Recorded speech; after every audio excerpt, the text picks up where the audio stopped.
Bonne année à tous, chers compatriotes. Je ne sais pas si vous me recevez là où vous êtes. Donc, ceux qui vont se connecter, je ne sais pas si vous me recevez, prière de me le faire savoir. Bon, alors, comme convenu, j'ai décidé de faire un live aujourd'hui pour analyser l'adresse à la nation du président élu Jean Ping. Mais avant de le faire, je tiens d'abord à souhaiter une excellente année 2023 à tous les Gabonais. Bonne année, quel que soit là où vous êtes, pas seulement aux Gabonais, à tous ceux qui de loin ou de près me suivent, quelle que soit votre origine. Bonne année à vous, meilleurs vœux, je vous souhaite la santé, je vous souhaite le bonheur, je vous souhaite la prospérité, la réussite et toutes les choses positives qui vont avec. Que 2023 soit pour vous et vos proches une année de réalisation, de réussite. Alors, cette introduction-là passée, je souhaite revenir sur Jean Ping. Bon, moi, j'attendais avec beaucoup d'intérêt le message de Jean Ping. J'attendais ce message-là. Et j'avais promis aux Gabonais qui me suivent régulièrement de faire une analyse du message de Jean Ping. C'est pourquoi je vais le faire. Et je vais être très très direct. Je vais être direct. Vous savez, moi je ne suis pas un turiféraire. Je considère que le Gabon est très précieux. Le Gabon, c'est la plus belle chose que Dieu nous a donnée. Parce que les premières guerres, même les animaux, se battent pour leur progéniture. Mais avant de se battre pour la progéniture, la première raison pour laquelle un animal se bat, c'est un territoire. Les animaux se battent pour leur territoire. Chaque animal dans la forêt a son territoire. Et nous, les Gabonais, la plus grande richesse que Dieu nous a donnée, nous, c'est le territoire, c'est-à-dire le Gabon. Dieu nous a donné le Gabon. Parce que vous pouvez avoir un enfant, vous pouvez avoir une maison, mais si là où vous avez la maison, la terre ne vous appartient pas, vous n'avez pas de sens, votre vie n'a pas de sens, parce que vous n'êtes pas propriétaire de la terre. Ici en France, tous ceux qui achètent les maisons ici, là, ils sont propriétaires des maisons, mais la terre ne leur appartient pas. Le Gabon, c'est le seul endroit où quand j'ai ma terre, là-bas, ça m'appartient. C'est chez moi. C'est pourquoi je ne blague pas avec l'affaire du Gabon. Il y a de nombreux Gabonais ici qui me disent, mais Messire, tu vis déjà en France, ne t'occupe pas des affaires des Gabonais, vraiment il faut les laisser dans leurs choses, tu es en France, la France... Je dis, les gars, nationalité française, pas de nationalité française, anglaise, vous qui avez les nationalités françaises, c'est pas ici, c'est pas chez vous. Ici, c'est pas chez vous. De Gaulle disait que la France est un pays européen de race blanche. C'est pas chez vous ici. Le seul endroit où vous pouvez marcher sans qu'on ne vous dise un jour que ici c'est pas chez toi, c'est le Gabon. C'est le Gabon. Alors, lorsqu'un individu, lorsqu'un homme ou une femme se pointe devant moi, Nandouan, et me disent que, Messire, je veux diriger le Gabon, ou je dirige le Gabon, cette personne-là doit me rendre compte. J'estime que tu dois me rendre compte. Si tu me fais des promesses que, Messire, nous allons faire l'agriculture, nous allons faire ceci, je vais construire des écoles, ou bien j'ai l'intention, s'il s'agit du Gabon, tu dois me rendre compte. Parce que je ne suis pas un sous-homme. Je ne suis pas un esclave.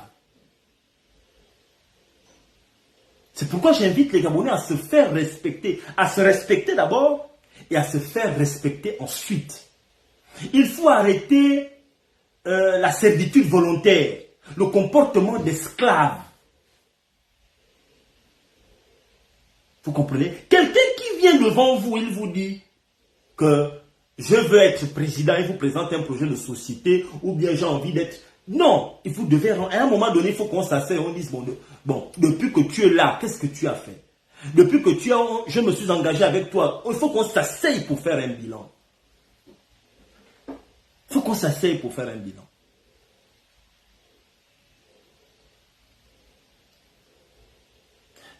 Alors, moi, je vais analyser le discours de Jean Ping que j'attendais avec beaucoup d'intérêt.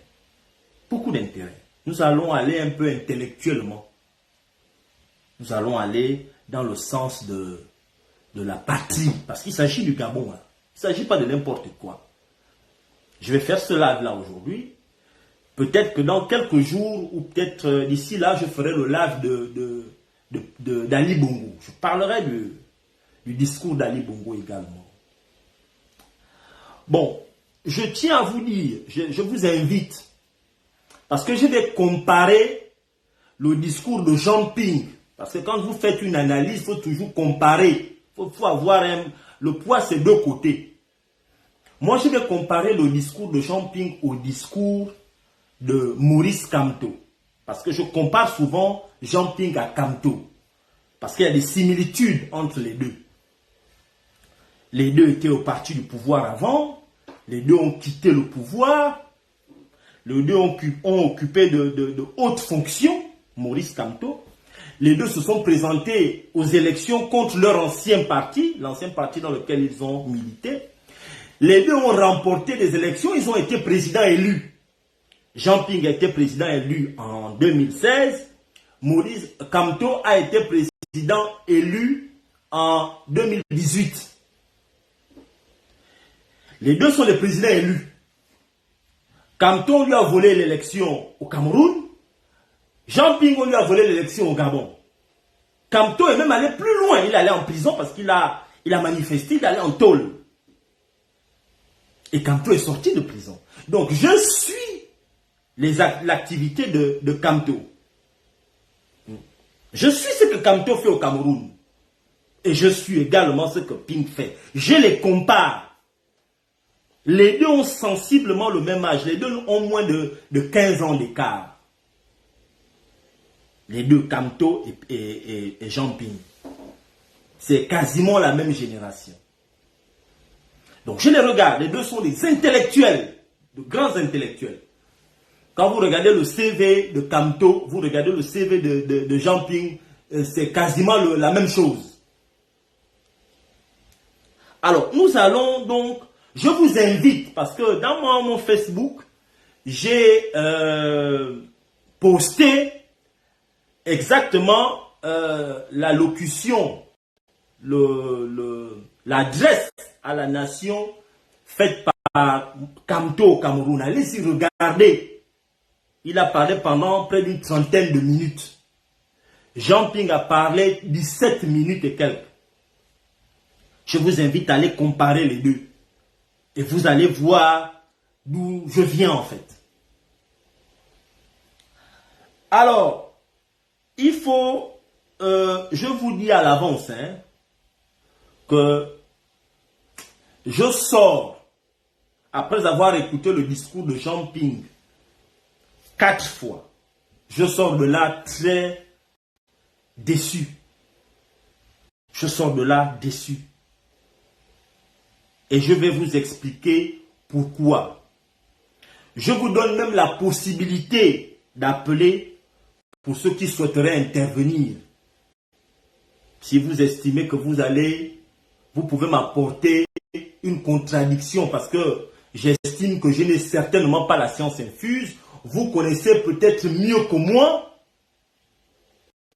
Donc, je vous permets de m'appeler. Si quelqu'un peut noter, écrire même le numéro là, j'ai oublié de le faire. On pourrait éventuellement aller à un live interactif aussi, hein, pourquoi pas. Donc, c'est le 06 68 56 94 34. Donc, si vous pouvez écrire le numéro, c'est le même numéro que j'écris souvent. Vous allez dans mes anciens, là, vous allez voir le numéro. Vous pouvez appeler à ce numéro-là pour intervenir, mais pas maintenant. Je vous dirai quand est-ce que vous pourrez appeler. Bon, qu'est-ce que moi je vais dire? Pourquoi je suis déçu? Vous savez, mes frères, j'ai beaucoup de respect pour les Gabonais qui vivent au Gabon. Beaucoup de respect au sens de la responsabilité. C'est-à-dire, je les respecte et je me dis que si moi, Nandouan, je me positionne en tant que leader, en tant qu'élite dans ma société, je dois être capable d'apporter des solutions. Je dois être capable d'évaluer les situations et je dois me dire que si les Gabonais viennent près de moi, c'est parce qu'ils attendent de moi quelqu'un qui serait capable de leur trouver un minimum des solutions, faire des propositions de sortie de crise. C'est ce que moi je pense. C'est ce que moi je pense.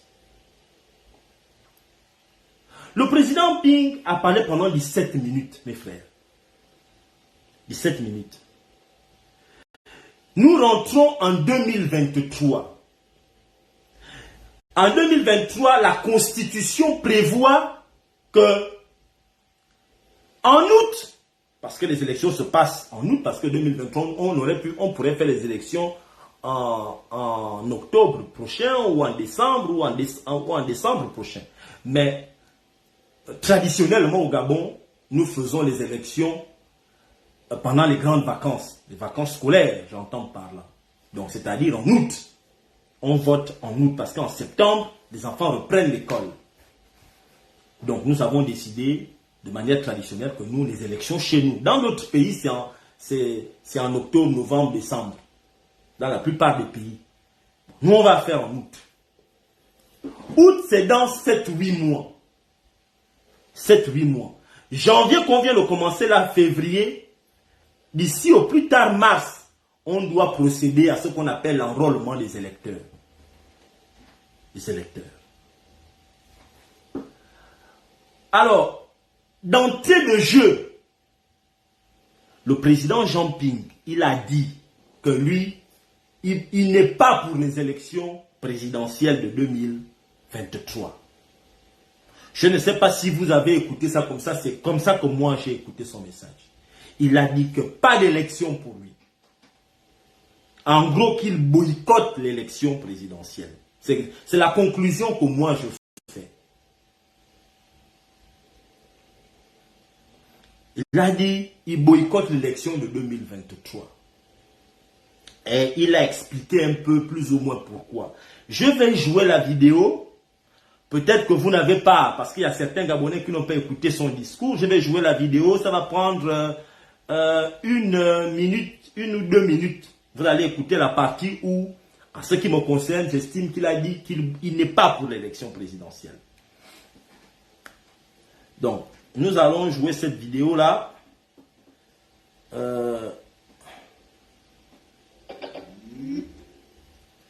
Écoutez.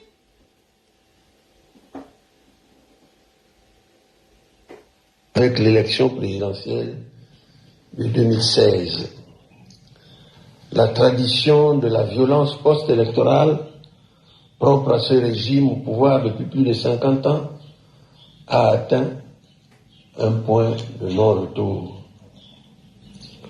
Nous partageons la conviction profonde que définitivement, face à ce régime, point d'élection qui vaille, la peine ne vaut de parler d'élection.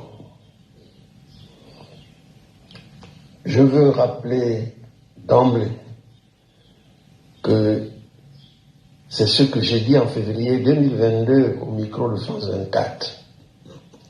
C'est ce que j'ai réaffirmé dans mon message du 17 août 2022. Il n'y a pas d'élection digne de ce nom aux yeux du peuple gabonais.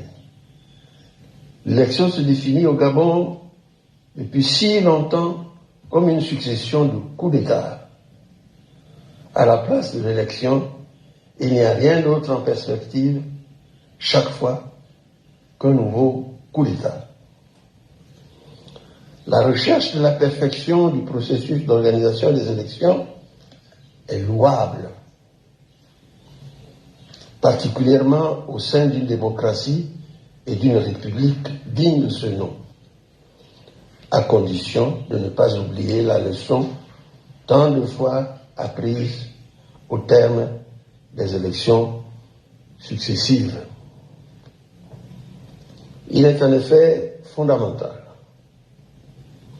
de comprendre que le problème réside dans le déni systématique de la vérité des urnes et la conservation du pouvoir par la force, quels que soient les résultats des urnes. Alors voilà. Donc ici, nous avons le président Jean Ping qui dit clairement que pas d'élection. Il donne deux raisons. Première raison, qu'on ne part pas aux élections parce que les pédégistes ne respectent pas le résultat des urnes, qu'ils tuent les gens, qu'ils font des coups d'État. Des coups d'État, il n'y a pas seulement le coup d'État militaire, il y a le coup d'État civil. Comme l'a expliqué Gbagbo, il parle de coup d'État civil, c'est-à-dire qu'il vole les élections, il s'impose au pouvoir par le biais des institutions, comme la Cour, comme le ministère de l'Intérieur, comme le ministère, comme la Cour constitutionnelle. C'est ce que Jean Ping nous dit. Et il dit que ce vol répétitif d'élections a atteint son point culminant en 2016, c'est-à-dire quand lui, il a gagné. Lui, il a gagné. Bon, moi, le constat qu'il fait est un constat que nous savons depuis des années. Hein. Le constat qu'il fait est un constat que nous savons depuis des années. Maintenant, quelle est la solution que lui il a? On va parler de la solution après. Quelle est la solution que Jean Ping a? Avant que moi je ne donne mon avis, je vous donne la solution. Sa solution. Comme il boycotte, vous avez entendu, il a dit que pas d'élection, on ne parle pas d'élection. Lui, il a décidé de boycotter. Nous allons partir à la solution qu'il propose. Je vais avancer la vidéo ici et vous faire écouter ce qu'il a comme solution par rapport au fait de, après avoir dit qu'il n'est pas pour l'élection de 2023 et qu'il boycotte d'une certaine manière, parce que c'est ça. Quelle est la solution donc? Voilà la solution. On écoute encore 1 minute, après je vais parler. À cette habitude de repartir mécaniquement aux élections, conscient de se livrer à une nouvelle tuerie. C'est la première raison pour laquelle 2016 marque notre histoire. Ce n'est pas un épisode ordinaire. C'est un tournant historique qui commande le destin du Gabon. Plus jamais ça. Mes chers compatriotes, je me tourne notamment vers l'Union européenne qui a supervisé les élections de 2016. Dans son rapport, sans équivalent à ce jour, l'Union européenne a posé les bases de la réforme électorale en profondeur au Gabon. Elle a adopté 2 recommandations très claires en matière de recherche d'une solution de sortie de crise post-électorale au Gabon. Je me tourne vers la France, je me tourne vers l'Union africaine et l'ONU. L'Union européenne, la France et d'autres partenaires bilatéraux, l'Union africaine et l'ONU, sont témoins de l'impasse dans laquelle se trouve le Gabon. Partenaires avisés du Gabon, vous ne pouvez ignorer et mépriser la clairvoyance des enseignements que le peuple gabonais a tirés des élections, notamment en 2016. Cette clairvoyance a évité au Gabon de basculer dans la guerre civile. Bon, Donc, Jean Ping décide de boycotter l'élection de 2023 parce qu'il a gagné l'élection, parce qu'on vole les élections.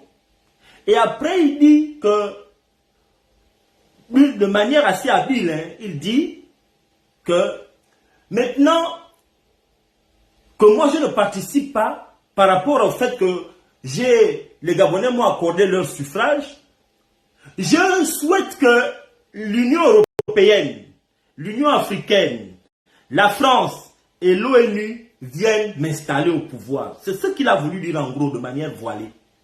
Qu'il faut que les Blancs, les Mintanga là, viennent me mettre au pouvoir. C'est là ma déception.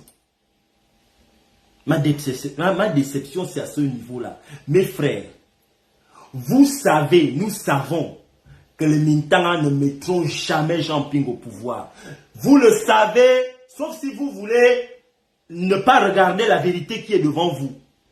L'ONU a reçu Ali Bongo aux États-Unis il n'y a même pas 3 semaines. Il était là-bas aux États-Unis. Il n'y a pas un mois, il était aux États-Unis. Il a parlé là-bas en tant que président du Gabon. L'Union africaine a reçu Ali Bongo plusieurs fois au cours de ces 5-6 dernières années. L'Union européenne a reçu Ali Bongo ici au cours de ces dernières années en tant que président du Gabon. Il est président de fait. Je vous parle en toute responsabilité, mes frères. On est pas soyons responsables. Ne prenez pas les Gabonais pour des enfants. La France a reçu Ali Bongo ici en tant que président de la République gabonaise. Bon, tout le monde que le président Jean Ping cite là, tous ces gens-là, toutes ces institutions-là ont reçu Ali Bongo en tant que président. Ça veut dire que pour eux, hein, ils sont déjà passés à autre chose. Pour les Mintanga, pour les Mintanga, ils sont plus en 2016. C'est fini. Je pensais que le président Jean Ping avait une autre solution. Il avait autre chose qu'il allait nous dire. On l'a attendu en 2017. On a entendu 2018. On a attendu 2019. On a attendu 2020. Tout le monde est rentré dans les maisons cachées à cause du coronavirus. 2 ans. Là, il n'y a toujours pas de solution. C'est toujours la même chose. On attend les militants. On ne peut pas avancer en gardant les yeux sur le rétroviseur. Non. Un combat comme celui que nous menons est un ensemble de batailles. Moi, je considère, en ce qui me concerne, que 2016, nous avons gagné cette bataille-là. Parce que la bataille se mène à plusieurs niveaux. 2016, nous avons remporté la bataille. On ne peut pas être absent en 2023. Nous avons été absents en 2018 aux élections législatives. La politique aussi est une bagarre. C'est un endroit où il faut se battre. On ne peut pas être absent. On ne peut pas. Vous savez, moi je vais vous dire quelque chose. Lorsque vous avez faim, lorsque vous avez faim, vous avez envie de manger, vous avez extrêmement faim, qu'est-ce que vous voulez entendre? Vous voulez qu'un homme vienne vous dire ce que vous ne devez pas manger? Ou bien que l'on vienne vous dire ce que vous devez manger, même si c'est pourri? Vous avez faim. Un homme qui a extrêmement faim, parce que je suppose que les Gabonais ont souvent extrêmement faim au regard des problèmes que vous vivez. Quand vous avez faim, vous allez écouter celui qui vous dit ce que vous ne devez pas manger, ou bien celui qui vous dit ce qu'il y a à manger, même si la chose là est pourrie. La réponse est claire. Le président Jean Ping nous dit qu'on ne part pas aux élections. Jusque-là, on peut encore comprendre. Mais là où moi je l'attends, c'est qu'est-ce que les Gabonais font? Les Gabonais font quoi? Quand tu dis qu'on ne mange pas, on ne part pas aux élections, donc on ne mange pas. Parce que pour toi, c'est pourri. Bon, qu'est-ce qu'on mange? C'est ça la responsabilité. Qu'est-ce que tu mets sur le plat des Gabonais? Qu'est-ce qu'il y aura sur le plat des Gabonais? Les Gabonais mangent quoi? Quand les Gabonais se déplacent de province pour venir te voir dans au bas des Dédé. C'est parce qu'ils attendent de toi des solutions, ils attendent de toi des directives, ils attendent de toi que des orientations, que c'est là-bas qu'on part. Bon, qu'est-ce qu'il y aura? Nous avons boycotté les élections de 2018 parce que le président Jean-Ping a dit pas d'élection. Nous avons dit que nous ne partons pas aux élections alors que le président Jean-Ping a fait des promesses. Il a dit les Ali Bongo allaient partir. Ils allaient partir, il l'a dit. Parce que les Bongo, le PDG et les Bongo, ils ont fait des promesses qu'ils n'ont jamais réalisées. Nous savons ça. Mais le président Jean-Ping a fait aussi des promesses. Il a dit voilà ce que nous allons faire. Voilà, nous irons là-bas. Nous allons faire comme ça d'ici là. Oh, ça va aller. Je prends le pouvoir. Je fais ceci, je fais cela. Ça n'a pas été fait. Il faut qu'on dresse un bilan de ces promesses-là. On ne peut pas, nous, avancer en pensant que le Gabon va s'arrêter avec Jean-Ping. Le Gabon ne peut pas s'arrêter avec Jean-Ping. Le Gabon doit continuer. Si on ne part pas aux élections, qu'est-ce qui va se passer? Si on ne vote pas, on ne participe pas, qu'est-ce qui va se passer? Les gens vont contester encore pourquoi. Je préfère, moi, Nandou, aller aux élections, qu'on me vole les élections, que les gars là trichent, que de ne pas participer. Parce que quand tu ne participes pas, tu vas revendiquer quoi aux yeux du monde? Tu ne revendiqueras rien. Qu'est-ce que tu vas revendiquer aux yeux du monde? Tu ne pourras rien revendiquer. Tu ne pourras rien revendiquer aux yeux du monde. Tu seras assis à attendre. Parce que les Gabonais, la faim va continuer. La faim va continuer. Les gens vont continuer à avoir faim au Gabon. Les gens vont continuer à ne pas avoir d'école construite. Les gens vont continuer à ne pas avoir du travail. Les gens vont continuer à mourir dans les accidents parce que les routes sont mauvaises. C'est ça qui va continuer au Gabon. Les gens vont continuer à mourir dans les hôpitaux où il n'y a pas de lit. Parce qu'aujourd'hui, je vois les pédégistes sont arrivés au niveau où leurs femmes viennent accoucher ici, ils viennent faire maintenant les mariages en France. C'est là où ils sont arrivés. Le Gabon est tellement gaspillé que même le mariage, on ne peut plus célébrer le mariage au Gabon, on vient se marier en France.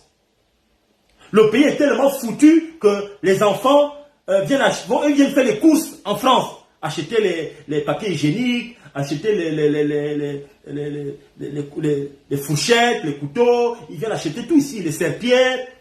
On vient faire les courses. Parce que le Gabon est tellement... Je parle des pédégistes, hein. Voilà ce qu'ils font en ce moment. Ils viennent faire les courses en France. Pendant ce temps, les Gabonais croupissent dans la misère. Et ce qu'on dit, c'est qu'on ne parle pas aux élections. Je puis l'entendre. Mais qu'est-ce qu'on fait? La question que moi je pose, c'est on fait quoi? À part ne pas aller aux élections. Et on demande, et la solution que le président Jean-Ping nous propose, c'est j'attends que la France vienne me mettre au pouvoir. J'attends que l'Union européenne vienne me mettre au pouvoir. J'attends que l'ONU vienne me mettre au pouvoir. J'attends que l'Union africaine vienne me mettre au pouvoir. C'est la solution là, vous-même mes frères. Vous-même qui êtes au Gabon, quand vous écoutez la solution qu'il donne là, c'est une solution que vous pensez que ça va arriver. Ça n'arrivera pas. Je vis avec les gens là. Je vis avec les Blancs. Ça fait une vingtaine d'années que je vis avec les Blancs. Les Mintanga, la Mayembo. Les Mintanga ne sont pas parce qu'ils aiment quelqu'un au Gabon. Les Mintanga sont là-bas pour leurs intérêts. Les Mintanga sont au Gabon pour leurs intérêts. Ils s'en foutent de nous tous, y compris des pédégistes. Ils s'en foutent de tout le monde. Eux, ils sont là-bas pour exploiter ce qu'ils peuvent exploiter. Et c'est normal. Le monde est un rapport dominant-dominé. Soit tu te donnes une posture de dominant, soit tu as une posture de dominé et on va te dominer. On va te dominer. Si tu te comportes comme un dominant, tu domineras que certains. Si tu te comportes comme quelqu'un qu'on doit dominer, les gens ne vont pas hésiter à te dominer et ils te domineront. Vous savez, je pose la question aux gens qui disent qu'ils ne vont pas aux élections. Quand vous dites que vous n'allez pas aux élections, qu'est-ce que vous faites? Vous dites que, ok, on ne part pas aux élections, mais on fait quoi? Ne me dites pas ce qu'on ne doit pas faire. Le peuple gabonais a faim. Dites-leur, qu'est-ce qu'on fait? Je pose la question aux Gabonais. Vous dites qu'on ne part pas aux élections. Qu'est-ce qu'on fait? Ne dites, après avoir dit qu'on ne part pas aux élections, dites-nous ce qu'on fait. On fait quoi?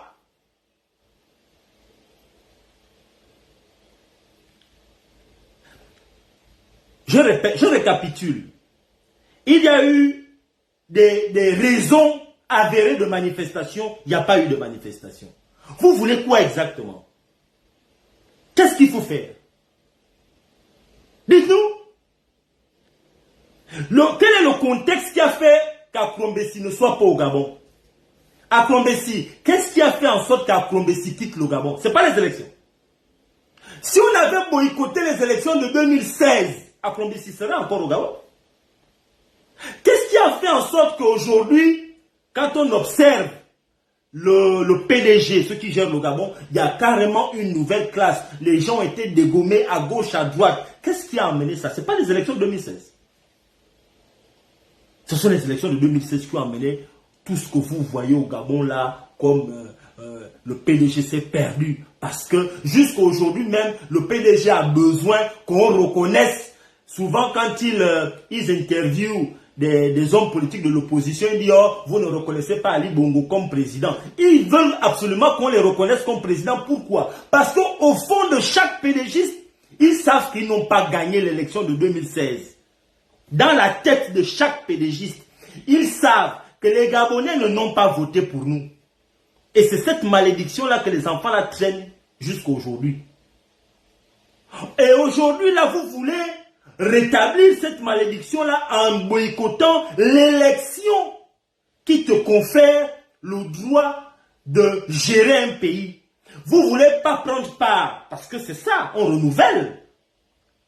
Toutes les 7 ans, on renouvelle. Si vous boycottez l'élection, vous savez ce qui va se passer. C'est parce que spirituellement, on ne comprend pas les choses. Vous allez rétablir. Ça veut dire quoi? Ça veut dire que les gars là, ils vont organiser leur élection, ils vont créer des opposants, et les opposants là vont se présenter, et ils vont les battre aux élections, ils vont passer, et ils vont encore maltraiter les Gabonais. Et là, vous n'aurez même plus le droit de vous plaindre. Parce que vous n'allez plus avoir le droit de vous plaindre sur quoi que ce soit. Vous n'allez plus avoir le droit de vous plaindre. On est en train de parler intellectuel. Arrêtez de faire les émotions. L'émotion est nègre. L'émotion est nègre. Je répète, l'émotion est nègre. À un moment donné, il faut la réflexion. L'émotion sans réflexion n'a aucun sens. Ce n'est pas en insultant les pères, les mères des gens que vous n'avez...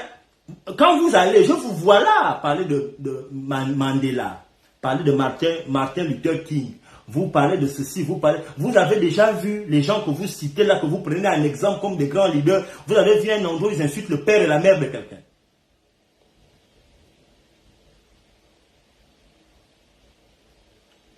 Vous avez vu un endroit où Mandela insulte le père ou la mère des gens de l'apartheid. Aujourd'hui, nous avons réduit ce que nous faisons aux insultes en dessous de la ceinture. Et c'est ça devenu l'activisme. Insulter le père, des mères, des gens, insulter, là on est content. Les gens qui viennent parler fort, là on est content. Allez-y sur Internet, montrez-moi, je vous défie de me montrer une vidéo de Malcolm X, ou Malcolm X qui faisait des débats avec les blancs qui étaient mauvais à l'époque, où il insulte son père et sa mère. Aujourd'hui, on ne fait plus de débats intellectuels. Aujourd'hui, c'est devenu insulter le père, la mère de quelqu'un. Là, on dit que oui, lui, là, c'est un grand résistant parce qu'il n'est pas son temps à insulter les parents des gens. Alors que la résistance, c'est le débat. Moi, j'ai proposé des débats aux gens qui ne sont pas pour les élections, que venons un débat devant les Gabonais. On a demandé aux gens de faire les casseroles. Personne n'a fait les casseroles. Tout ce que nous avons proposé durant ces 7 dernières années, les Gabonais qui sont au Gabon, parce que on ne libère pas un pays sur Facebook. On ne libère pas le Gabon sur Facebook. On libère le Gabon sur le terrain. Ce n'est pas sur Facebook qu'on libère un pays. Ou bien sur Twitter. Ou bien sur Instagram. Moi, je fais les lives là, je suis conscient que, à part interpeller à part interpeller, à part analyser, il y a quoi d'autre? Il faut aller sur le terrain. C'est sur le terrain qu'on libère un pays. C'est en parlant avec les Gabonais. C'est en les mobilisant, en les gardant mobilisés, en aidant les Gabonais, en apportant une petite aide à gauche, une petite aide à droite. C'est ça qui nous donne la crédibilité pour que les Gabonais reconnaissent en vous le leader qui viendra libérer le pays. Bon, je vous pose la question. Vous ne voulez pas aller aux élections, vous faites quoi? Quand les gars là vont organiser les élections, ils vont certainement gagner puisque vous dites que vous ne voulez pas aller aux élections. Quand ils vont passer, vous allez encore revendiquer quoi? Ils sont passés. Vous ne regardez même pas ce qui se passe en Côte d'Ivoire. Regardez en Côte d'Ivoire, les Ivoiriens, la classe politique de l'opposition ivoirienne avait décidé de boycotter les élections qui sont passées là, il y a 2 ans, il y a 1 an et demi, 2 ans. Quand ils ont boycotté l'élection, qu'est-ce qui s'est passé? Ce qui s'est passé, c'est que Ouattara est passé. Et quand Ouattara est passé, c'est fini. Plus personne ne parle. Qui parle? Mais si l'opposition ivoirienne était restée mobilisée, ils auraient battu Ouattara dans les urnes, amené Ouattara à tricher, on aurait plongé le pays dans la crise. Et là, on allait rentrer dans une phase de négociation, de sortie de crise. Or, aujourd'hui, là, si le Gabon est dans la merde que nous observons, ce n'est pas l'opposition qui a mis le Gabon dans la merde. Soyons sérieux, ce n'est pas l'opposition. Le Gabon ne souffre pas de ce que j'appelle une crise politique. Il y a au Gabon une crise économique. Et si on parle de crise politique, c'est entre eux, les gens du PDG, qui sont incapables, qui ne s'entendent plus entre eux, qui se font des coups bas, qui se mettent en prison les uns les autres, les gens qui volent le pognon, les autres qui ne sont pas d'accord, les gens qui nomment certains groupes. Il y a beaucoup de multiples. Je vous ai dit depuis des années que le PDG est devenu un cartel où il y a chaque coin gère un endroit. Ceux qui gèrent la Cour constitutionnelle, ceux qui gèrent une partie de le machin, la présidence est devenue un endroit où on gère beaucoup de choses. Là-bas aussi, c'est-à-dire qu'aujourd'hui, le PDG, c'est un coin où il y a des forces. Eux-mêmes, ils ont même tellement peur. Moi, quand j'étais au PDG, tu pouvais partir parler du PDG à la télé, ça n'impressionnait personne, ça n'embêtait personne, tu partais seulement à la télé. Aujourd'hui, là, c'est interdit aux PDG de venir parler du PDG ou venir parler c'est interdit pour eux. Il faut demander il faut demander des permissions à gauche, à droite. Tu ne peux plus venir parler n'importe comment. C'est ça le cartel.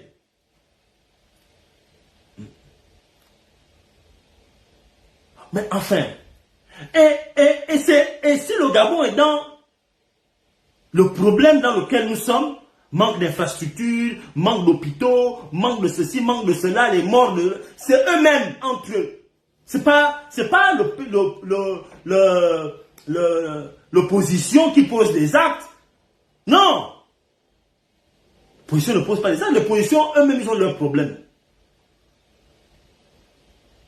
L'opposition a ses propres problèmes en ce moment. Il y a des problèmes que moi j'estime qu'aujourd'hui, la génération de maintenant doit prendre un positionnement clair par rapport à l'avenir de notre pays. Je le répète, quand quelqu'un a faim, ce qu'il attend de vous, c'est lui dire ce qu'il va manger, pas ce qu'il ne doit pas manger. Le Gabon a besoin de trouver un libérateur. Ce que nous devons faire, c'est lui dire où on part. Et pas en rhétorique. Il faut que, là où on part, là, on soit capable de le mettre en musique sur le plan pratique. On ne libère pas un pays avec les discours. On libère un pays en mettant en place une organisation. On libère un pays en mettant en place une mobilisation de Gabonais. Les militants ne viendront pas changer quoi que ce soit. Arrêtons ça. Arrêtons, ils ne sont pas dedans. S'ils le font, ce n'est pas pour les intérêts des Gabonais. Si les gens là, les militants viennent changer quelque chose au Gabon, ce n'est pas dans l'intérêt des Gabonais. C'est dans leur propre intérêt. Notre intérêt, c'est à nous de le construire.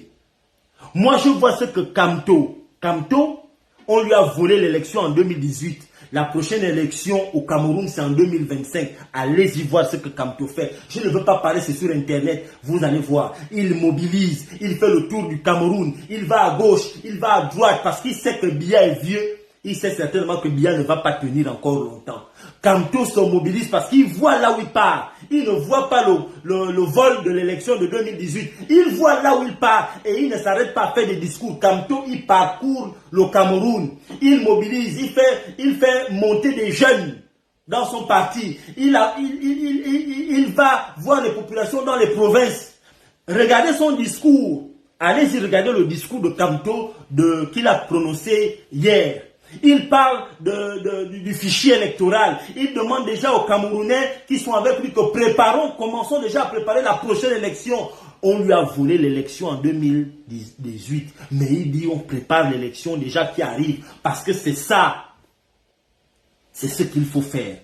Si vous dites qu'on ne part pas aux élections, d'accord, qu'est-ce qu'on fait? Qu'est-ce que nous sommes en train? Qu'est-ce que les Gabonais qui sont au Gabon sont en train de mettre en place pour les 6-7 prochains mois? Les Gabonais sont en train de mettre quoi en place au Gabon? Rien. C'est ce que moi j'aimerais poser là comme question. Il ne faut pas faire dans les émotions, dans la colère. Parce que vous qui êtes au Gabon, là, je vous le dis, hein, si vous boycottez l'élection, là, ce qui va se passer, c'est que les gars là vont s'organiser pour passer et ils n'auront pas besoin de tricher. Ils vont passer et quand ils vont passer, Dieu seul sait, vous n'aurez même plus le droit de revendiquer quelque chose. Vous n'aurez le droit de rien revendiquer. Et vous allez rester là avec les Miss Mangando en train de regarder. Parce que c'est souvent les Gabonais qui sont hors du Gabon qui généralement sont contre l'élection. Parce que vous êtes hors du Gabon, vous êtes dans des pays où vous vous soignez, vous êtes dans des pays où vos enfants vont bien à l'école, vous êtes dans des pays où tout se passe bien pour vous. Vous ne pensez pas à ceux qui sont au Gabon.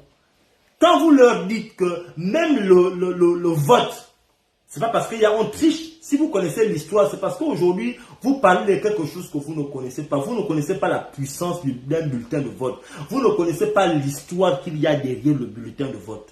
Vous ne connaissez pas. Si vous étudiez l'histoire qu'il y a derrière le bulletin de vote, c'est ce que le bulletin de vote a changé sur Terre. Il ne faut pas négliger le fait de se lever, aller voter. C'est une puissance quand vous mettez votre vote. Vous poussez les gars là à aller tricher. Et tricher n'est pas facile. Tricher n'est pas une chose facile. Vous pensez que tricher c'est facile, hein? Nous sommes à l'époque d'Internet, des réseaux sociaux. Vous pensez qu'on peut tricher aujourd'hui une élection comme on trichait en 93, comme on a triché en 2000. C'est pas, ça vous enlève une crédibilité. Regardez le temps qu'Ali Bongo a passé pour arriver à l'international. Ça a pris 1 an parce que l'international nous observait. Les gens dans l'international nous observaient. Ils ont vu que les Gabonais ne font rien, ne font plus rien au Gabon. À part le Trocadéro qui bougeait, les Gabonais de l'étranger bougeaient, mais à l'intérieur, les gens ne bougeaient plus. Les hommes politiques avaient déjà demandé à tout le monde de rentrer chez eux. Donc il n'y avait plus rien au Gabon. Et c'est pourquoi ils ont été contraints de dire que si les Gabonais sont rentrés chez eux, c'est qu'Ali Bongo est là. C'est ça qui est arrivé. Voilà la vérité que les Gabonais ne veulent pas apprendre à écouter. C'est pourquoi aujourd'hui, les hommes politiques de l'opposition ne peuvent pas parler du Gabon sans parler du Trocadéro. C'est devenu un lieu culte. Pourquoi? Parce qu'au moment où tout le monde était dans les maisons, c'était le Trocadéro qui était dehors. Ce qui n'est pas le cas au Cameroun. Allez-y au Cameroun. Regardez ce que Maurice Kamto fait avec les Camerounais. On les arrête tous les jours, mais ils continuent les manifestations. Je ne suis pas en train de dire qu'il faut aller tuer les gens, bien machin. Je dis qu'à un moment donné, il faut s'imposer. Or, chez nous au Gabon, qu'est-ce qu'on voit? Même mobiliser les populations, l'opposition ne mobilise plus les populations. L'opposition ne parle plus aux populations sur le terrain. Voilà, nous sommes en période électorale. Il n'y a personne qui est sur le terrain en train de parler aux populations. Personne ne parle aux populations aujourd'hui. C'est ça la vérité. L'opposition, je ne parle pas de l'opposant, parce qu'il y a une différence entre un opposant et l'opposition. L'opposition englobe les partis politiques, et les leaders politiques, l'opposition fait combien de causeries par semaine au Gabon? Je ne pense même pas que l'opposition arrive à 10 causeries par semaine. Je ne pense pas aujourd'hui là, hein, qu'au Gabon, l'opposition organise 10 causeries par semaine. Je parle de 10 causeries. L'opposition organise combien de causeries par semaine? Nous sommes dans un contexte où vous avez la possibilité de vous déployer, de parler aux Gabonais. Mais combien de causeries faisons-nous? Je parle des hommes politiques. Il y a combien de causeries au Gabon de l'opposition? On compte. On compte, hein? Moi, je regarde sur les réseaux sociaux. Il n'y a pas de causerie. On a dit à nos papas qui sont dans l'opposition que si vous êtes fatigués d'aller parler, vous n'êtes pas obligés d'aller parler, formez des jeunes. Apprenez ce qu'on appelle les éléments de langage aux jeunes. Voilà les points que vous devriez aborder. Voilà les éléments de langage. Vous leur donnez le matériel. Ils se postent dans les carrefours et ils vont animer l'activité politique avec les militants, avec les Gabonais. Ils vont ouvrir le débat. Tous ceux qui ont été nommés dans les congrès, là, vous faites quoi? Vous pouvez accompagner les jeunes dans les quartiers, aller parler. C'est bien beau d'avoir des fonctions dans les partis. Oh, je suis le vice-président. Oh, je suis le secrétaire général. Je suis le rapporteur chargé de la commission discipline, chargé de ceci. Mais quel est votre rôle? Aujourd'hui, il faut quitter. C'est anormal qu'aujourd'hui, ce sont les pédigistes qu'on voit qui font les causes. Mais l'opposition est où? Allez-y. Déployez-vous. Vous attendez quoi? À une semaine? À une semaine, c'est à une semaine que vous allez dire que bon, maintenant il faut aller faire parler aux Gabonais. Ce sera trop tard. C'est maintenant qu'il faut aller discuter avec les Gabonais à cœur ouvert. Parler de manière patriotique sur le Gabon. Un discours sérieux. Les jeunes qui sont là, vous n'allez pas prendre les jeunes comme du bétail électoral, que vous allez utiliser seulement les jeunes, la jeunesse, pour aller, je ne sais pas moi. Non, les jeunes, la jeunesse n'est pas le bétail électoral des hommes politiques. Donnez à ces jeunes-là les moyens pour aller parler, formez-les à l'art oratoire pour pouvoir débattre et discuter avec les jeunes dans les quartiers. Allez parler avec les jeunes. C'est le moment qu'il faut le faire. Ils sont où sur le terrain? Nous, on regarde les réseaux sociaux. Qui est sur le terrain? Envoyez-moi les jeunes sur le terrain. Les filles, les jeunes filles, il faut les former. La femme ne peut pas seulement servir de porter le paille, aller bouger les fesses dans les meetings ou bien dans les causeries. Non, la femme doit prendre la parole. Il faut former la femme gabonaise.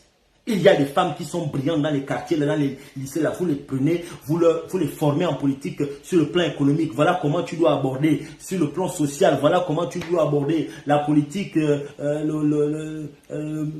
Il faut les former.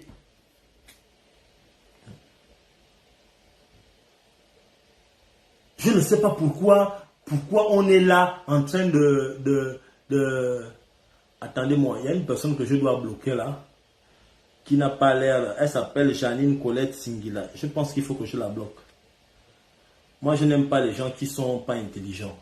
Moi, j'ai déjà dit, vous avez le droit d'être bête, mais pas d'être bête dans mon live. Si vous voulez être bête, allez-y dans votre live là-bas. Vous pouvez parler de moi, vous pouvez m'insulter quand vous voulez dans votre live. Je ne vais même pas venir vous répondre. Mais ne venez pas faire le désordre dans mon live à moi. Vous pouvez aller dans votre Facebook, vous m'insulter comme vous voulez. Nandou, je ne viendrai jamais vous répondre parce que si je vous réponds, c'est que pour moi, vous existez. Mais si je ne vous réponds pas, dites-vous que Messie, pour lui, je n'existe pas.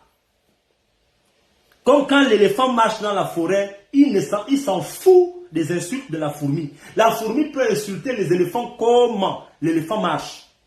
Vous n'allez jamais voir l'éléphant et la fourmi avoir une discussion. Non. Si tu te comportes devant moi comme une fourmi se comporte devant l'éléphant, je passe ma route. Mais si tu veux, j'ai donné mon numéro de téléphone. Au lieu de m'insulter dans les commentaires en créant des avatars, Le téléphone est là, vous m'appelez et on parle. Et vous allez me dire ce que vous avez fait. Hein? Moi, je ne suis pas difficile. Je ne suis pas un dictateur comme certains veulent le faire. J'ai dit, hein, si vous avez des arguments contradictoires, vous m'appelez, le téléphone est là. Et on parle devant les Gabonais. Je n'ai pas peur. Et je ne pense pas que je maîtrise tout. Mais je pense que dans le contexte de la lutte du Gabon, là, je connais certaines choses. Il y a même des choses que je ne peux pas dire. Il faut éviter. Débat intellectuel, vous appelez, on débat intellectuellement. Ce n'est pas les insultes. Vous pensez que les insultes me font quoi? Depuis que vous insultez les gens, ça a changé quoi au Gabon? Depuis que vous insultez les pères et les mères des gens, ça a changé quoi? Vous pensez que les insultes font quoi?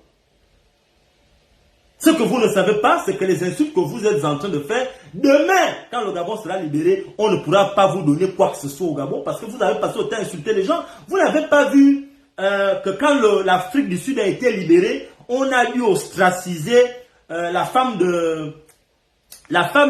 Comment elle s'appelle? La femme de Nelson Mandela, Winnie Mandela. Elle a été écartée de tout ce qui s'est passé en Afrique du Sud. On l'a écartée complètement. Pourquoi? À cause du comportement qu'elle a eu pendant la lutte. C'était nécessaire, certainement. On pourrait en discuter. Mais quand l'Afrique du Sud a été libérée, elle a posé des actes qui ont fait qu'on a dit non. Elle là, il faut l'écarter. Donc, si vous n'arrivez pas à comprendre ça, c'est votre problème. C'est vous-même qui vous mettez dans les problèmes. Et puis un jour, vous allez rester là à vie. Parce que même ici en France, on ne pourra pas vous appeler, même à l'Élysée là pour parler. On ne pourra pas vous appeler à l'ONU pour parler. On ne pourra vous appeler nulle part. Vous n'allez assister à aucune réunion ou de concertation intellectuelle parce que vous avez réduit votre niveau à insulter les gens matin, midi et soir. Mais qui va vous appeler quelque part? Ça vous appellera nulle part. Donc vous pouvez m'insulter comme vous voulez jusqu'à demain. Si vous voulez même. Les activistes avaient fait un live sur moi où on m'a insulté de 19h jusqu'à 6h du matin. Vous pouvez essayer de faire mieux. Vous pouvez commencer à 14h jusqu'à 14h le lendemain. Ça va rien changer à ma vie. Je vais bien dormir. Donc, allez-y insulter, c'est ce que vous savez faire. Vous ne pouvez pas parler économie, vous ne pouvez pas parler finance, vous ne pouvez pas parler social, vous ne pouvez pas parler... Vous ne savez même pas... Je ne sais même pas ce que vous savez en fait. Insulter. Vous êtes en train de dire, oh, on a gagné les élections. Si on vous emmène à TV5 Monde et on vous demande de prouver qu'on a gagné les élections, vous allez dire quoi? Vous allez sortir quoi? Hein? Arrêtez de passer pour que vous pensez qu'en insultant les gens, ça fait peur à qui? Insulter, moi on m'insulte tous les jours. Vous avez vu que ça a changé quelque chose dans ma vie? Allez-y insulter. Puisque vous voulez insulter les gens. Insulter.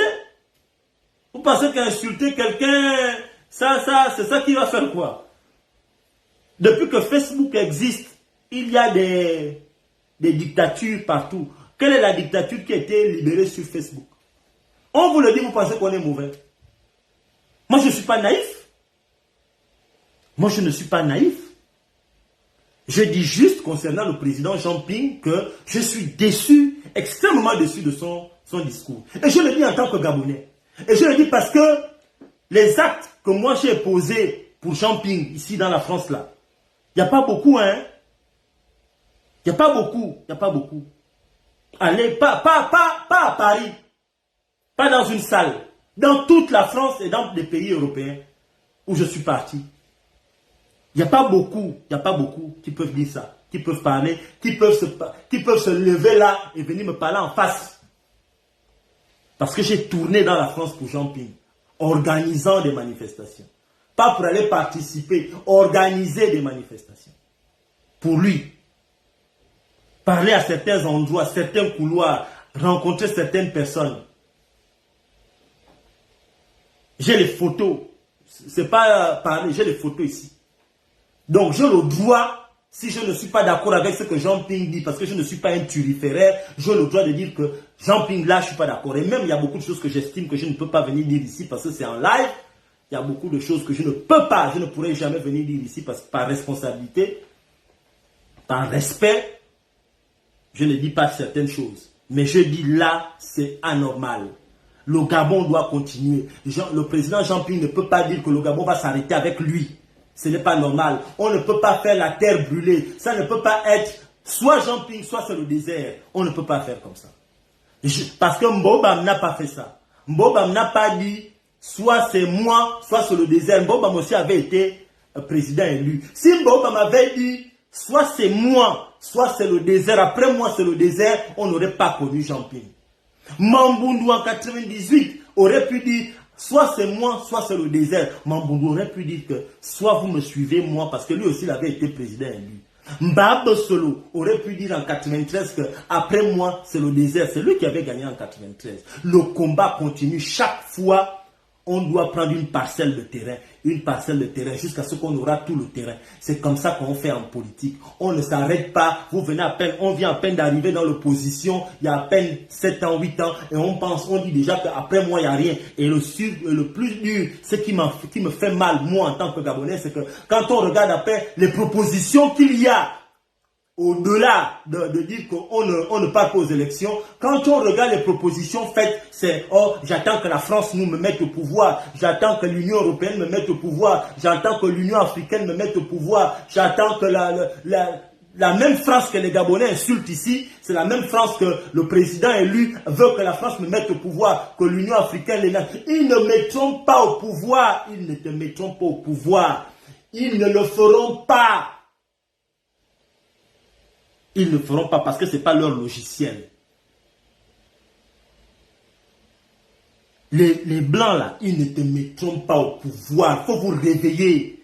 Il faut que le combat continue. Le combat doit continuer parce que l'élection de 2016 fera ressortir d'autres leaders.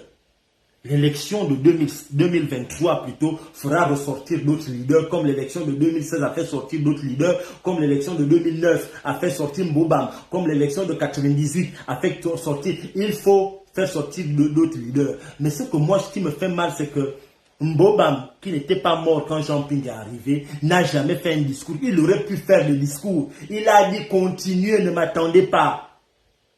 C'est ça que moi j'attendais du président Jean-Pierre. J'attendais du président Jean-Pierre qu'il dise que allez-y, ne m'attendez pas, ou bien allons-y, on part à cette élection, on s'organise vite, vite, vite. Ou bien je soutiens tel. Mais pas venir dire que pas d'élection, on attend, et quand on attend qui? La France. C'est la France qui doit venir me mettre au pouvoir. Mais là c'est grave. La France mettra qui au pouvoir? La France ne mettra pas au pouvoir. La France ne va pas te mettre au pouvoir. L'Union européenne ne va pas te mettre au pouvoir.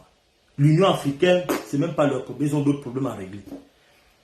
L'Union africaine aujourd'hui, c'est devenu la propriété de l'Afrique de l'Ouest. Il faut pas... Vous savez, c'est dommage. Hein. Moi, je dis que je suis déçu du discours du président Jean-Pierre. Je suis extrêmement déçu. Extrêmement déçu. Extrêmement déçu. Ça c'est clair, je suis déçu. Et j'invite les Gabonais à prenons nos responsabilités. Arrêtons de penser que l'affaire du Gabon ne concerne que d'autres personnes et nous on reste là chez nous. L'affaire du Gabon c'est notre affaire. Le Gabon c'est notre pays. Si nous ne nous battons pas pour notre pays, d'autres personnes, d'autres forces étrangères vont venir s'implanter et nous allons rester. Le Gabon là ne va plus nous appartenir. Il y a des endroits sur terre, des territoires que l'on a arrachés aux autochtones. Si vous allez à Douala, Douala n'appartient plus au Douala. Ça porte le nom Douala, mais la ville de Douala appartient aux Bamileke parce que pendant que les Bamileke, les Douala étaient en train de faire autre chose, les Bamileke achetaient les terrains chez eux jusqu'au moment où la ville de Douala appartient aujourd'hui au peuple Bamileke. Ils sont propriétaires. Ils sont propriétaires de tout. Nous, au Gabon, nous appartenons à un pays où tout Mombouette, vous allez à Mombouette, de Petit Paris, Mombouette, jusqu'à la gare routière, tous les immeubles que vous voyez là n'appartiennent plus aux Gabonais. Il n'y a pas un Gabonais à la gare routière ou à machin qui est propriétaire des immeubles. Les immeubles appartiennent à nos frères étrangers. Pourquoi? Parce que pendant que nous, on a abandonné nos pays, on cherche à venir en France, on cherche à aller en Côte d'Ivoire, aller s'installer au Sénégal, eux, ils viennent acheter nos terrains. Ils achètent. Les Libanais sont propriétaires au Gabon. Les Sénégalais sont propriétaires au Gabon. Les Maliens sont propriétaires au Gabon. Nos frères du Cameroun ne font qu'acheter. Les autres achètent chez nous tout. Et dans très peu de temps, avec les gens là, on va se retrouver dans un pays où on ne sera propriétaire de rien. Tout sera parti. Nous allons devenir des locataires dans notre pays. Continuez. Continuez. On me dit la zone on appelle glace. On me dit glace. Glace qui, il y a 20 ans, était à 90% la propriété des Gabonais. Aujourd'hui, à Glace là. Glace aujourd'hui, je pense, les Gabonais sont propriétaires dans la zone de tout Glace là à peut-être 30 autour 40%. Tout ça, c'est acheté par les autres. Ils ont tout pris. Ils ont tout pris. Et quand vous voyez les Gabonais ont vendu les terrains là, qu'est-ce qu'ils font avec l'argent? Ils vont acheter les maisons en France. Ils viennent acheter les maisons ici en France. Ils viennent s'installer en France. Ils achètent, ils partent. Ils achètent, ils vendent plutôt. Les Gabonais vendent les terrains des parents que les parents ont laissés pour quitter le Gabon. Par contre, de fuir la misère. Au lieu de combattre la misère, au lieu de combattre ceux qui foutent la misère au Gabon, eux, ils achètent, ils vendent les terrains des parents pour quitter, partir à l'étranger. Et ceux qui sont au pouvoir ne réalisent pas qu'ils ne vont pas rester au pouvoir éternellement. Ils vont partir. Et si le mal continue, même les maisons qu'ils ont achetées là, vous qui êtes au pouvoir là, vos maisons que vous avez achetées au Gabon avec l'argent volé, vos enfants, quand vous ne serez plus là, quand vous serez vieux, ils vont les vendre. Parce que c'est ce que vous avez commencé à faire. Ils vont les vendre pour partir aussi, eux, à l'étranger. Et le Gabon va appartenir à d'autres personnes. Et quand le Gabon appartiendra à d'autres personnes, on fera quoi?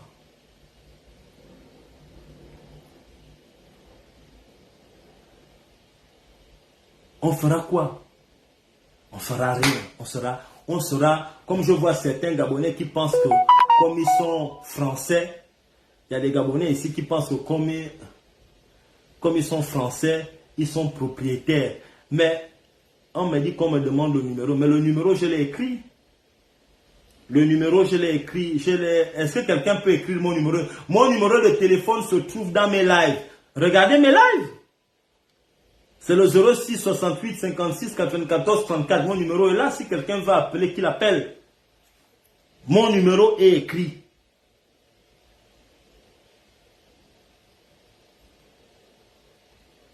Le numéro est écrit dans mon...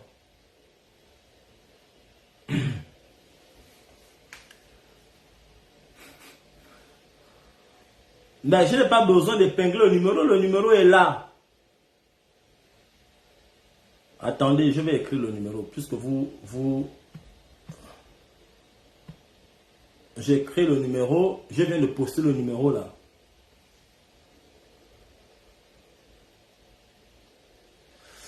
Je viens de poster le numéro.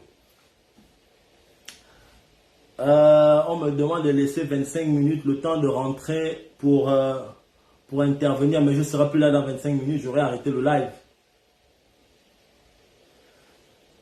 Je viens de mettre le numéro là.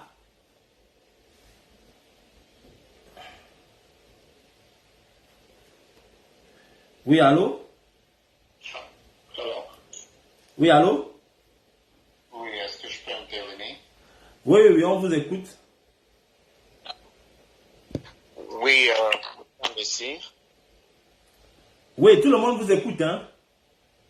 Oui, bon ben, je pense que tu me connais. Moi, je suis Ricardo PDG, je suis PDGiste. Donc, je ne sais pas si les PDG sont bienvenus dans ton émission ou dans ton live. Je veux seulement tout d'abord te féliciter parce que je te suis depuis longtemps. Ça fait aussi longtemps que je suis souvent tes lives, même si parfois tu ne sais pas que je suis connecté, je suis là, je regarde. J'écoute un peu presque tout le monde pour savoir si ce que l'opposition pense Parce que pour moi, la politique, c'est autre chose que les disputes personnelles que les gens ont souvent, quoi. Donc, et moi, je suis un PDGiste progressiste en disant celui qui pense au niveau du progrès dans le parti et avec notre vision, nous sommes souvent un peu difficilement compris aussi à l'intérieur. Comme tu le sais, dans l'opposition, vous avez aussi vos trucs internes, il y a des disputes, c'est comme ça la politique. Donc, je te dis souvent d'être un peu patient et courageux. Tes positions ne vont pas plaire aux autres. Comme mes positions parfois ne plaisent pas souvent à ceux-là qui pensent d'une manière un peu différente de moi, la peur naît grâce à mes positions, à cause de mes positions. Autant pour moi, j'ai été torturé et puis puni, je ne sais pas par qui prend les décisions, mais la vie c'est comme ça. Ceci en est, je pense que l'opposition a sa place, disons, dans l'enjeu politique du pays. Pourquoi? Ce que les gens ne connaissent pas, surtout dans mon camp aussi, c'est que grâce à l'opposition, on connaît nos erreurs. C'est grâce à vos critiques qu'on apprend de nos erreurs et qu'on se regarde, on dit, tiens, si on aurait écouté un peu Messi avec ses critiques, c'est que le chemin de fer n'est pas coupé en deux aujourd'hui. Si on aurait écouté un peu ce que l'opposition nous dit, c'est qu'on a arrangé avant même la route et que la route ne serait pas coupée aujourd'hui.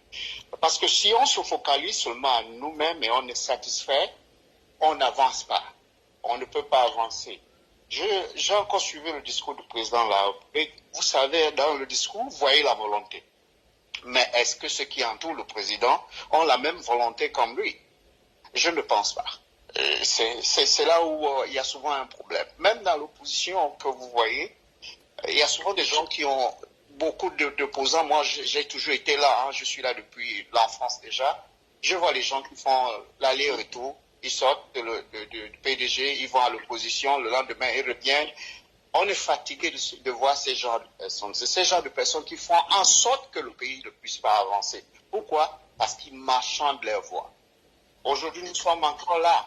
Une grande élection, parce que cette élection, ce n'est pas seulement l'élection présidentielle. Il y aura les municipales, les législatives et la plus grande qui sera la présidentielle. Les gens vont encore venir danser, ils vont vendre leur voix, ils vont faire ceci. Tout ça monnayé au cours des milliards. Et après, il y aura le statu quo. Le statu quo, c'est pour qui? Mais si toi et moi, nous avons les enfants, nous avons les grands-enfants maintenant, à qui on va demain léguer ce pays-là. On va le léguer avec quoi? Il n'y aura pratiquement rien. Un pays de 2 millions d'habitants, mais que tout le monde, aujourd'hui, est déjà, moi je vis aux États-Unis, les autres bientôt vont arriver, mes enfants vont arriver aussi, et puis le pays va se vider. C'est ça le véritable problème. Le problème, c'est pas Ali Bongo ou qui que ce soit, c'est la prise de conscience commune et que nous sachions nous-mêmes ce que nous voulons du pays. Parce que si on ne prend pas conscience aujourd'hui qu'on parle toujours politique tous les jours, il n'y aura jamais rien qui sera fait pour léguer un pays qui est en plein progrès. Regardez la Côte d'Ivoire qui sort de la guerre il y a peut-être 10 ans, ils ont fait la guerre il y a peut-être 10 ans. Mais en quelques années, je ne dis pas qu'Ouattara c'est un homme parfait, il a fait beaucoup d'erreurs, mais en quelques années seulement, avec une petite volonté seulement, il s'est réconcilié avec les opposants et il est en train de faire des merveilles dans son pays brille. Voilà comment est-ce qu'on avance. Bon, mais si tu reviens au pays, tu regardes d'abord nous-mêmes les PDGistes, on se bat. On met tout le monde en prison, on libère qui on veut, on fait ceci. Tu viens dans l'opposition, c'est elle qui a vendu sa voix, c'est elle qui vient là, il fait ce qu'il veut. Et on ne va jamais avancer parce qu'il n'y a pas une vraie opposition et il n'y a pas aussi de vrais PDGistes. Tout le monde a faim et tout le monde veut se manger. Ça, c'est mon point. C'est tout ce que je voulais dire. C'est que la prise de conscience doit être pour tout le monde. C'est pas seulement pour les opposants ou les PDG. C'est chaque Gabonais dans son coin qui va dire, tiens, on a assez joué comme ça. Il est temps de mettre ces anciens-là qui ont foutu le pays derrière et avancer. C'est ce que moi je pense. C'est qu'il faut une nouvelle élite pour qu'on puisse avancer. Ne pensons pas toujours que c'est quelqu'un d'autre ou ce sont les vieux qui vont nous aider. Non, on a l'âge maintenant de diriger, on a l'âge de dire, tiens, il est l'heure que moi aussi je puisse dire quelque chose. Ça, c'est mon point de vue. Merci beaucoup, hein, merci beaucoup. Il y a quelqu'un d'autre qui appelle, merci beaucoup. Je retiens qu'il faut que les Gabonais aient une prise de conscience collective et générale. Merci beaucoup. Hein. Non, il n'y a pas de quoi. Merci.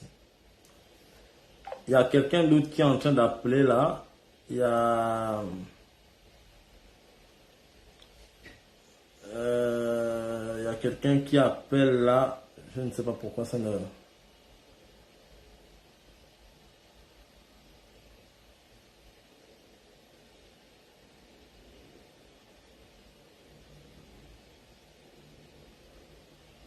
Allô? Allô?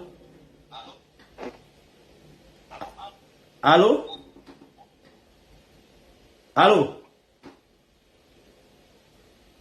Allô? Oui, bonsoir, monsieur. Oui, bonsoir. Parle à côté du micro et ne m'écoute pas là-bas, hein? Non, je t'écoute pas, je t'écoute pas. Ouais, ça va, là, ça passe. Oui, ça passe, ouais.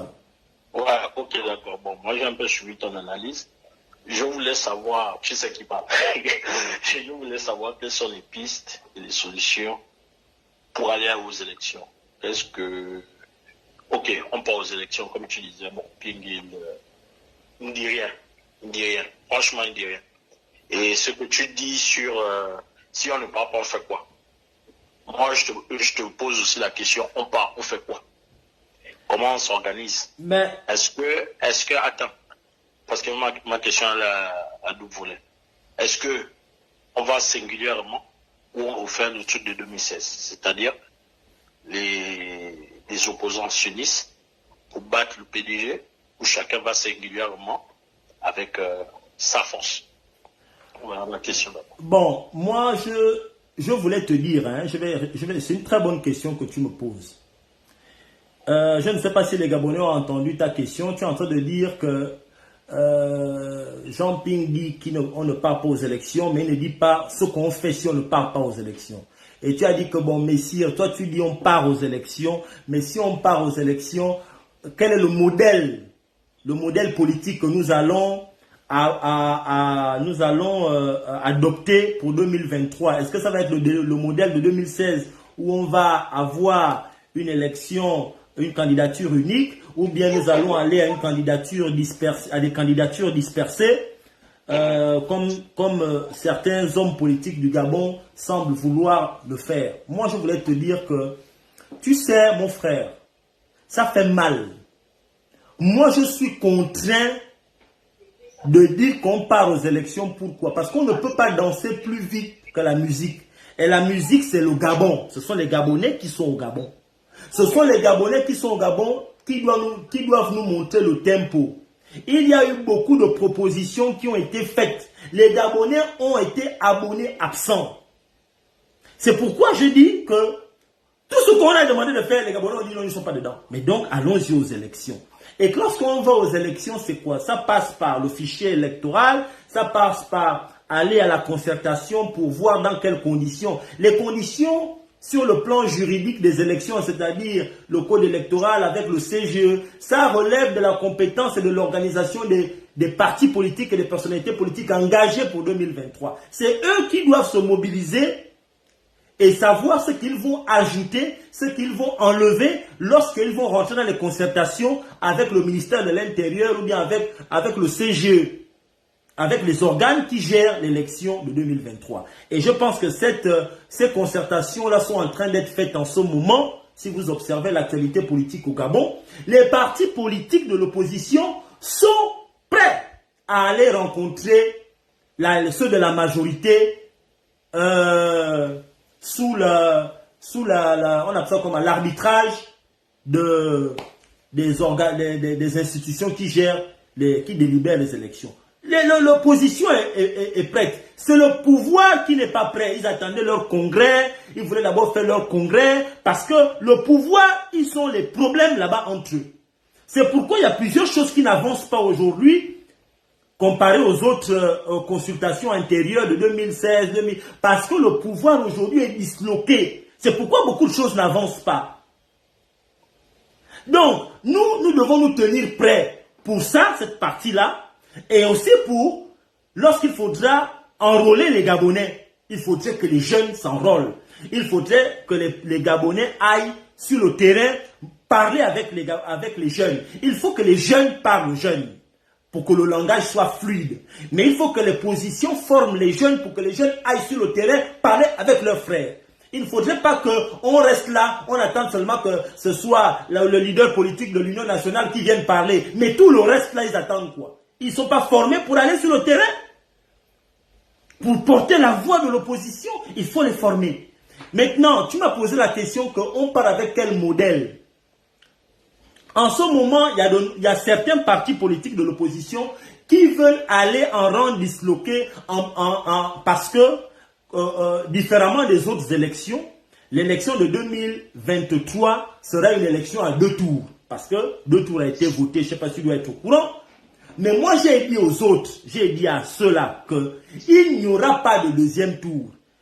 Parce que le système Bongo, ou bien les dictatures ou les semi-dictatures, ne sont pas conçus pour aller au deuxième tour. Ils vont tout faire pour que ça se passe en un tour. C'est pourquoi j'estime, par rapport à cette réalité-là, que l'opposition doit se réunir et élaborer des stratégies pour le premier tour. Maintenant, si on arrive au deuxième tour par concours de circonstances et de manière historique, on ira au deuxième tour. Mais on doit déjà être mobilisé pour le premier tour. Ne pas faire les calculs parce que l'électorat, le corpus électoral gabonais est très faible. Je ne sais même pas si on arrive à 500 000 électeurs. C'est pourquoi je dis que vous ne pouvez pas, d'une manière, dire que nous allons rester pour aller au deuxième tour et vous ne mobilisez personne pour que les gens aillent se faire inscrire. Ce n'est pas possible. Il faut, dans ce cas, tout faire pour que le fichier électoral soit, pour que le nombre d'électeurs soit doublé. Donc, maintenant, si on doit aborder maintenant le modèle de 2016, c'est-à-dire candidature unique, mon frère, je ne veux pas que ce soit fait tôt. Pourquoi? Parce que si tout de suite là, vous dites par exemple que, bon, c'est Bertrand Zibi qui est le candidat unique de l'opposition, ça va rendre la tâche facile pour le pouvoir dans la tricherie. Le candidat unique de l'opposition, si on doit avoir candidat unique de l'opposition, nous allons le décider à la veille de l'élection, pas avant. Ça, c'est ma stratégie à moi. Ce n'est pas... il faut faire la différence entre l'opposition et l'opposant. Je me considère comme un opposant. Moi, je pense. Et c'est comme ça qu'on a fait en 2016. Si on doit avoir un candidat unique de l'opposition, on doit le choisir à la dernière minute, pas avant. C'est à la dernière minute que, pour des raisons stratégiques, on doit à la dernière minute dire que, voilà celui qu'on a finalement choisi. Pas avant. Je ne souhaite pas que ce soit fait avant, parce que si vous le faites avant, vous allez tout gaspiller. Il faut le faire à la dernière minute. C'est comme ça que moi je vois les choses. Ça, là, je vous livre là mon avis à moi. Ça, c'est mon avis. Ok. Hein? Ouais, non, c'est clair, bon, moi j'approuve quand même la démarche.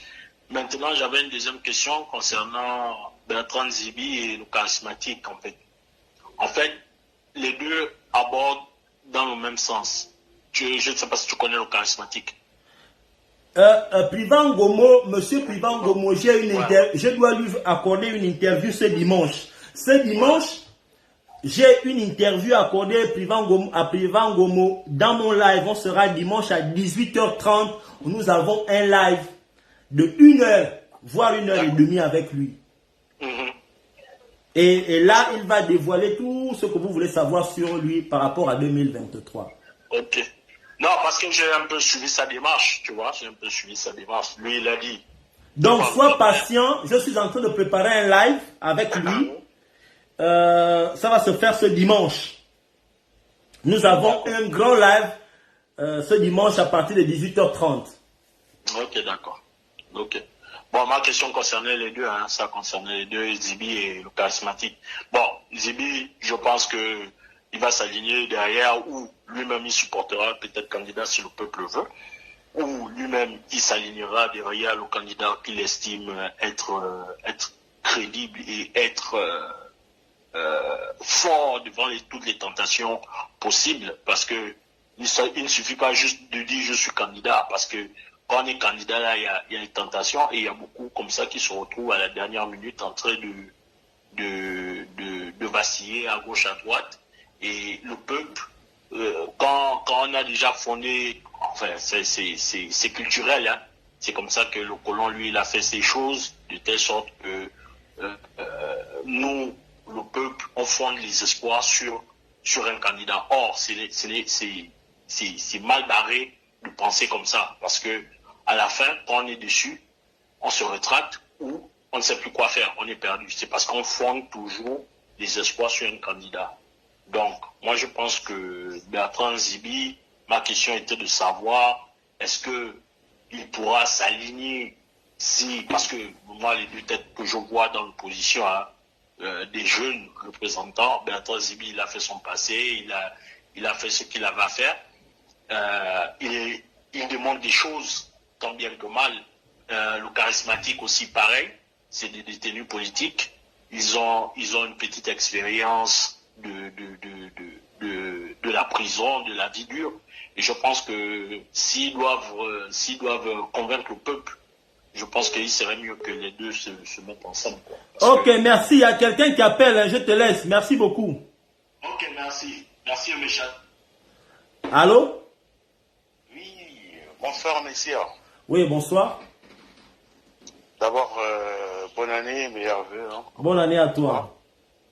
Et merci encore pour ce live qui permet aussi en partie de comprendre un certain nombre de choses. Moi, j'aurais 2 ou 3 propositions et en parallèle aussi des questions. Ok. Au préalable d'abord, je suis tout à fait d'accord avec toi, un peu déçu par le discours de Jean Ping qui prouve quand même à suffisance que c'est quelqu'un qui est venu dans l'opposition non pas pour des réelles intentions pour le Gabon, mais pour des intérêts personnels. Parce que à ce stade, venir encore parler ou venir encore revendiquer sa défaite ou sa victoire de la dernière élection plutôt que de penser à soutenir des jeunes qui sont capables de pouvoir aussi diriger ce pays, je suis un peu déçu, quoi. Déçu parce qu'il y a quand même des jeunes du côté de l'opposition que Jean Ping, avec son prétendu carnet d'adresse, était capable de soutenir. Notamment, je pense à des gens comme Jean-Gaspard Totomaï ou encore Richard Moulomba. C'est des jeunes que Ping, avec son carnet d'adresse, aurait pu soutenir pour dire 2023, je suis derrière vous. Mais bon, bref, aujourd'hui, on voit un peu la personnalité. Ma question, c'était de savoir, en fait, dans ton propos, et je suis d'accord avec toi, il faut aller aux élections, l'implication des jeunes, la formation des jeunes. Je sais que ça a toujours été un leitmotiv dans tes différents lives, c'est-à-dire, plutôt que de chercher un leader à gauche, à droite, pourquoi ne pas faire impliquer les jeunes? Mais comment faire pour faire intéresser les jeunes à la politique, sachant que au Gabon, la seule issue de réussite ne passe que par la politique, et pas n'importe quelle politique, mais plutôt la politique en étant dans le parti au pouvoir. Les jeunes aujourd'hui, il y a des jeunes docteurs, des jeunes intellectuels au niveau du Gabon. Mais c'est tellement difficile, tout est tellement verrouillé. Comment faire intéresser la jeunesse gabonaise aux affaires politiques et surtout, comment faire en sorte que cette jeunesse soit impliquée pour les prochaines échéances électorales? Ça, c'est ma première question. Ma deuxième question... Oui, vas-y avec toutes les questions. Oui, après, je vais essayer de... La deuxième question, c'est qu'aujourd'hui, on voit un peu tout ce qui se passe au niveau du CGE. Il y a combien de jeunes, à part notre frère, comment il s'appelle encore, j'oublie l'activiste aujourd'hui qui est au Gabon, là. Geoffroy Fumboula. Fumboula, à part lui, il y a combien de jeunes qui vont assister ne serait-ce qu'à ces réunions pour poser des questions, je dirais, d'ordre existentiel et des véritables questions liées à la cité? Combien de jeunes? Et c'est ce qui est un peu décevant. En fait, est-ce qu'il existe véritablement, ou devront-on mettre en place une véritable politique éducative pour intéresser la jeunesse gabonaise aux affaires de la cité? Voici mes 2 premières questions. Bon, je suis très content que tu me poses ces 2 questions qui vont ensemble. Hein. Moi, dans le dernier live que j'ai fait, l'avant-dernier, hein, non, le dernier live que j'ai fait, il y a un monsieur d'un certain âge, un grand frère qui est venu et qui a dit ceci dans le live. Il a dit que le Gabon a un problème spirituel et qu'on devrait faire des prières pour libérer spirituellement le Gabon. Et moi de répondre à ce grand frère pour qui j'ai beaucoup de respect et d'admiration, et de lui dire que, grand frère, moi j'ai grandi dans le Bouti au Gabon. J'ai grandi dedans, je le revendique, parce que ça fait partie de mon identité. Ayant grandi dans le Bouti, je me suis souvent posé la question à cette époque-là, que sur le plan religieux, hein, parce que bon, mes grands-parents connaissaient la tradition, les Melanes, tout ça là, ils étaient pour beaucoup initiés, et ils allaient aussi à l'église. Ils allaient à l'église, c'était des chrétiens. Et je me demandais, et je réalisais, et en fait j'avais comme un melting pot d'interrogations de toutes sortes, et j'ai fini par réaliser que, en fait, le Gabon, c'est aujourd'hui que je réalise que le Gabon, qui est un pays, n'est pas une émanation africaine de notre tradition. C'est un concept, c'est un paradigme occidental. Le Gabon n'existe pas dans notre tradition. Ça veut dire quoi? Ça veut dire que le Gabon, c'est plusieurs ethnies, plusieurs groupes ethno-linguistiques qu'on a mis ensemble dans une zone territoriale, dans un territoire, et on les a mis là. Sans nous avoir demandé notre avis. C'est ça le Gabon en fait. Vous voyez qu'au sud, vous avez nos frères, nous avons les religions du sud. Les philosophies religieuses, spirituelles du sud, c'est quoi? C'est le Bouti, c'est le Mwiri, c'est le Mabundi et autres. Au nord, nous avons un peu les Melani, nous avons le Bieri, nous avons le Ndjobi et autres. Bon. La question que je posais au grand frère, c'est que est-ce que tu as déjà vu une veillée de Ndjobi se tenir à Oyem? Non. Est-ce que tu as déjà vu une veillée de Melani se faire dans le Haut-Ogoué? Non. Ça veut dire quoi? Ça veut dire qu'on ne peut pas maudire un pays. Parce qu'un pays, c'est un ensemble de spiritualité. Tu ne peux pas maudire. Tu peux maudire un groupe ethnique, un ethno-linguistique. Tu peux maudire. Même une province, c'est compliqué. Parce que la province encore, ce sont les Mintans qui ont mis en place que ça va s'appeler comme ça va s'appeler comme ça. Bref. Je disais donc que le problème du Gabon n'est pas spirituel. Le problème du Gabon, c'est une classe politique, une classe d'élite qui a assimilé, on dit quoi, je ne sais pas si ça se dit, hein, esclavagisé, hein, qui a détruit toute forme d'entrepreneuriat, d'entreprise des jeunes, de la jeunesse. C'est-à-dire qu'au Gabon, c'est un pays dans lequel tu ne peux rien proposer, tu ne peux rien suggérer. C'est comme quand vous avez votre enfant à la maison. Si vous passez le temps à dire à votre enfant qu'il est bête, l'enfant va finir par croire qu'il est bête.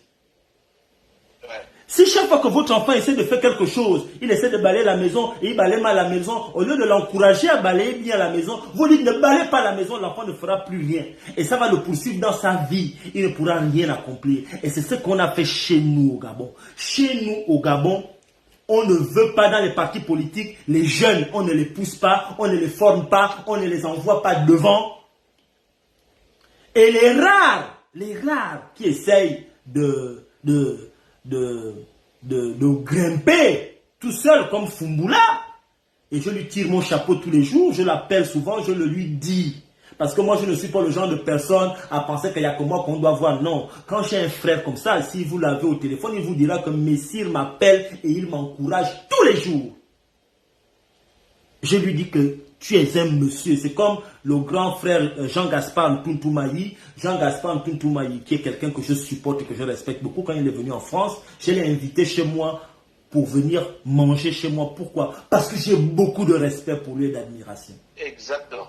J'ai appelé, il n'y a pas quelqu'un au Gabon, quand il passe à la télé, je cherche à le voir. Même jusqu'à aujourd'hui, je repars voir les interviews de Jean-Gaspard parce que j'ai beaucoup d'admiration pour lui. Comme le grand frère Richard Moulomba. C'est des gens, quand ils se mettent à parler à la télé, très peu de PDGistes peuvent tenir ces gars-là dans un débat. Exactement. Très peu. Mais tu ne peux pas voir nos papas là comme Bagbo. Bagbo avait Blé Goudé que vous entendez, ou bien Guillaume Soro. Est-ce que vous savez que Guillaume Soro, le père spirituel de Guillaume Soro en politique, c'est Bagbo? C'est Bagbo qui a formé Guillaume Soro. Bien sûr. Mais vous ne voyez pas chez nous, nos papas l'ont formé des gens qui ne sont pas leurs enfants. Non, au Gabon, on veut former que ses enfants. Mais vos enfants ne sont pas des hommes politiques. Un peu comme quand je vois, on a Omar Bongo amené Ali en train de mêler Noureddin. Mais si vos enfants ne font pas la politique, ils n'ont pas ça en eux, laissez. Tout justement, monsieur. Nous appartenons à un monde aujourd'hui où, il fut une époque, on cherchait à employer des personnes diplômées. À une certaine époque, ici en France, dans les pays développés, on cherchait des gens qui avaient des diplômes. Aujourd'hui, on ne cherche pas seulement celui qui a le diplôme. On cherche celui qui est passionné par ce qu'il fait. On cherche les passionnés. C'est ça qu'on cherche aujourd'hui. C'est-à-dire que quand tu vas chercher de l'emploi aujourd'hui, quand tu es face à un employeur, ne lui montre plus seulement que tu es diplômé. Tu dois lui montrer que tu es passionné par ce que tu sais faire. Et il veut voir ça quand il rentre dans tes réseaux sociaux. Il veut voir ça dans les centres d'intérêt que tu as dans la vie. Qu'est-ce que tu aimes faire? C'est ce que tu aimes faire. On est passé du diplôme à la passion. On cherche des personnes passionnées. Au Gabon, les personnes qui sont passionnées par la politique, on a peur d'eux. On les évite, on les fuit, on essaie de les détruire politiquement. Même dans ton propre camp. Les PDGistes, la guerre qui se mène, c'est ça. Il y a une guerre au PDG actuellement entre les enfants des gens là, des gens qui ont dirigé, qui estiment que le pouvoir est héréditaire. Mon père a été ministre de l'Intérieur comme Mbungu Miyakou. Le père a été ministre de l'Intérieur, l'enfant aussi doit être ministre de l'Intérieur. Comme Omar Bongo a été président, son enfant aussi doit être président. Les gens pensent que comme Assele a été ministre des Sports, sa fille aussi doit être ministre des Sports. C'est comme ça que les Gabonais pensent, certaines classes. Certaines familles estiment que le pouvoir doit être héréditaire. Le pouvoir républicain de la République doit être héréditaire. C'est pourquoi je suis contre cette affaire de dire que le candidat naturel, on ne devrait plus parler de candidat naturel en 2023. Nous sommes en 2023, on parle encore de candidat naturel. Ce sont des considérations, des trucs, c'est médiéval. Ça, c'est les choses qu'on faisait au Moyen-Âge, où on disait que celui-là est candidat naturel. Dans une république, on ne peut pas créer un parti politique en parlant de candidature naturelle. Ça ne se fait pas. Si c'était possible à une certaine époque, aujourd'hui on ne devrait plus parler de candidature naturelle. C'est réduire les gens à des sous-êtres. C'est réduire les gens à des esclaves. C'est réduire des gens... Vous n'êtes même plus des collaborateurs, c'est des sujets. Vous êtes des sujets, des sous-hommes. Moi je ne peux pas tolérer ça.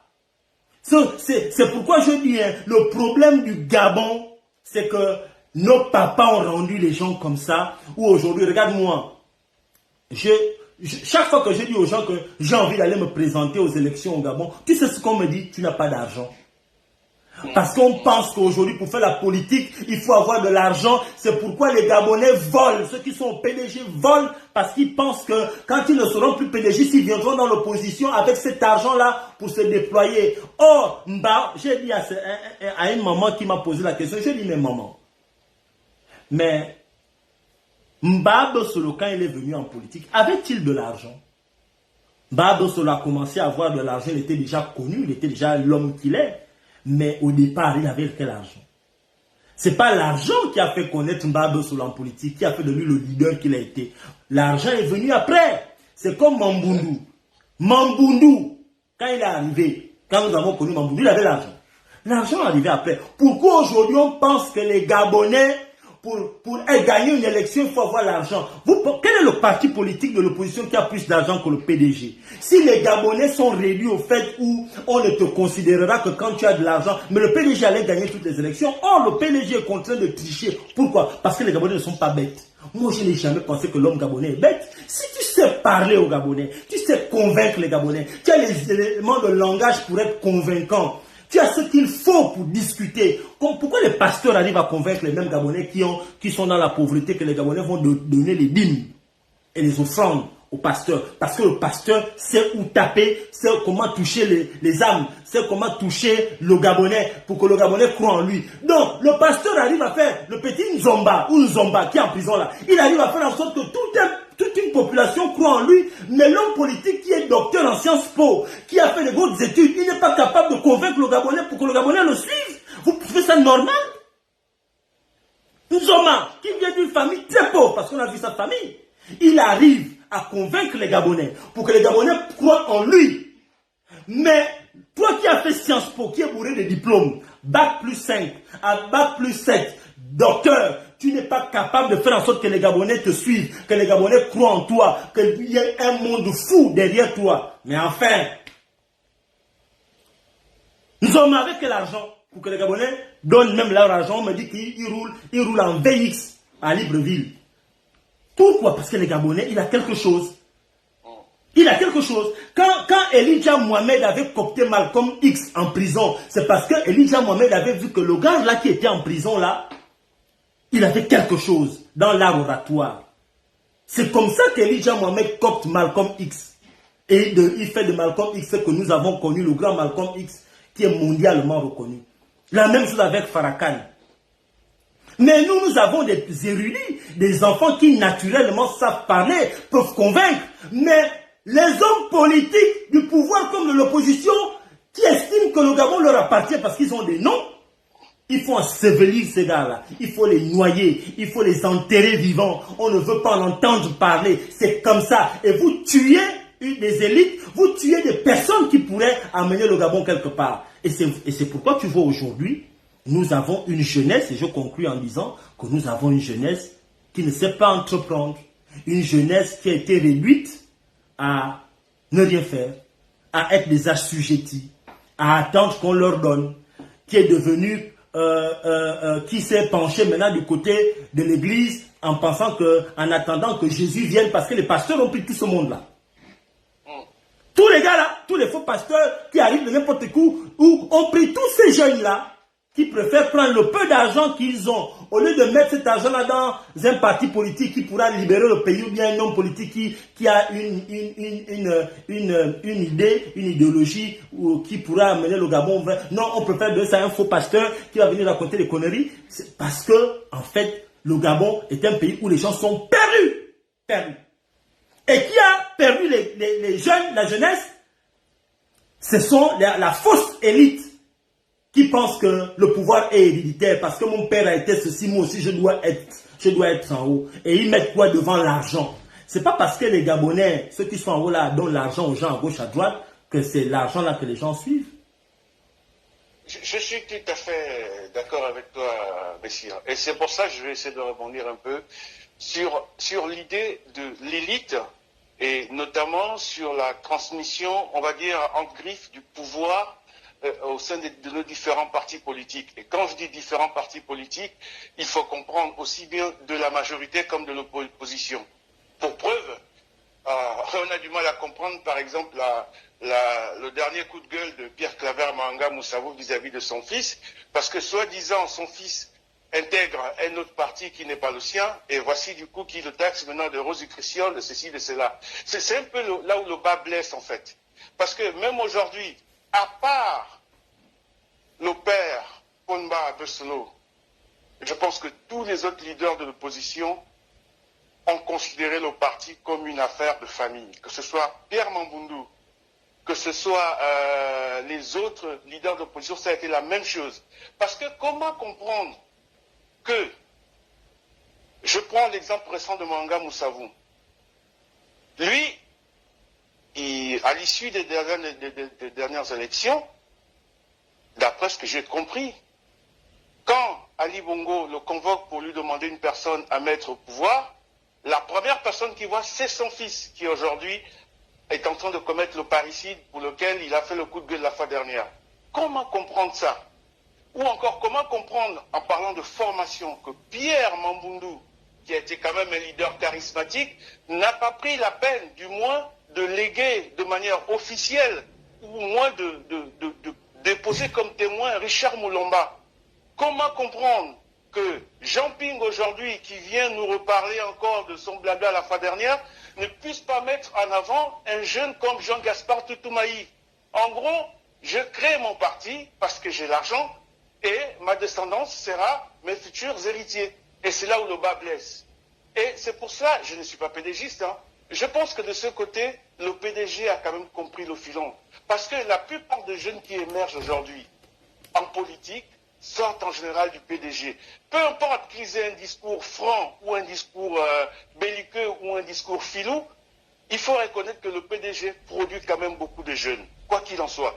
C'est vrai, tu me diras qu'ils ont toujours eu la machine qui permet aujourd'hui de pondre ou de produire la plupart des jeunes qui sont là.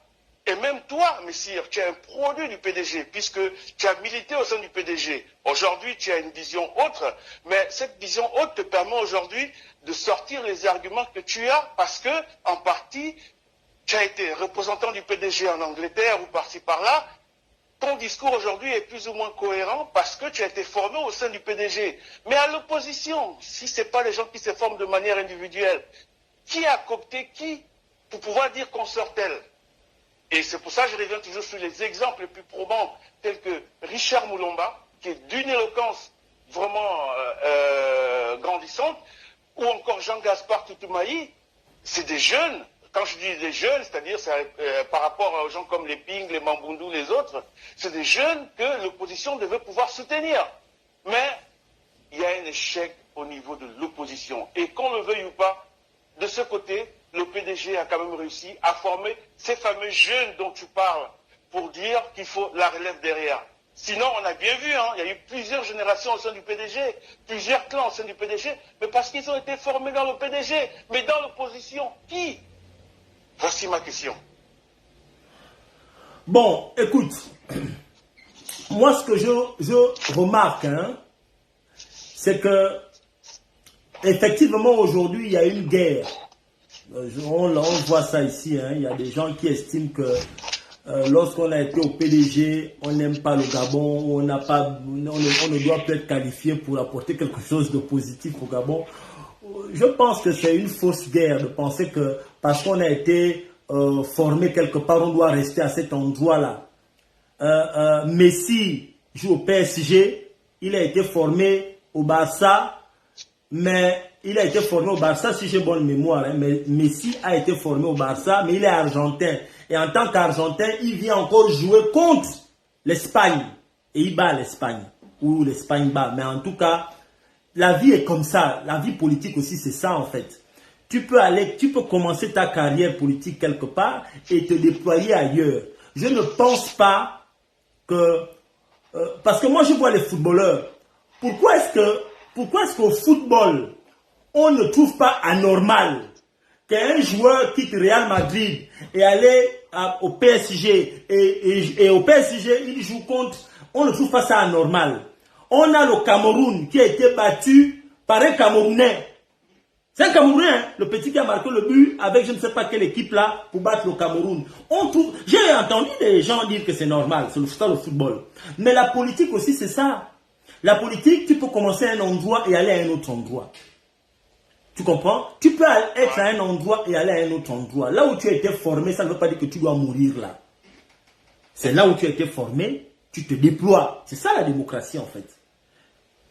Bon, maintenant, ceux qui n'ont jamais été au PDG, je le dis souvent, hein, c'est mon discours, si tu me suis, j'ai souvent dit aux Gabonais qui n'ont jamais été au PDG que enfin, qui vous empêche de vous déployer? Qui vous empêche d'amener le discours à un certain niveau? Qui vous empêche de faire la politique à un certain niveau? Les Gabonais sont là. Qui a empêché? Quel est l'homme politique du PDG ou le politique de tel autre endroit qui a dit non? Je pense que je termine en disant que le paradigme qui consiste à former des gens, hein, puisque tu en as parlé, La formation, moi j'ai souvent invité les hommes politiques de l'opposition à former.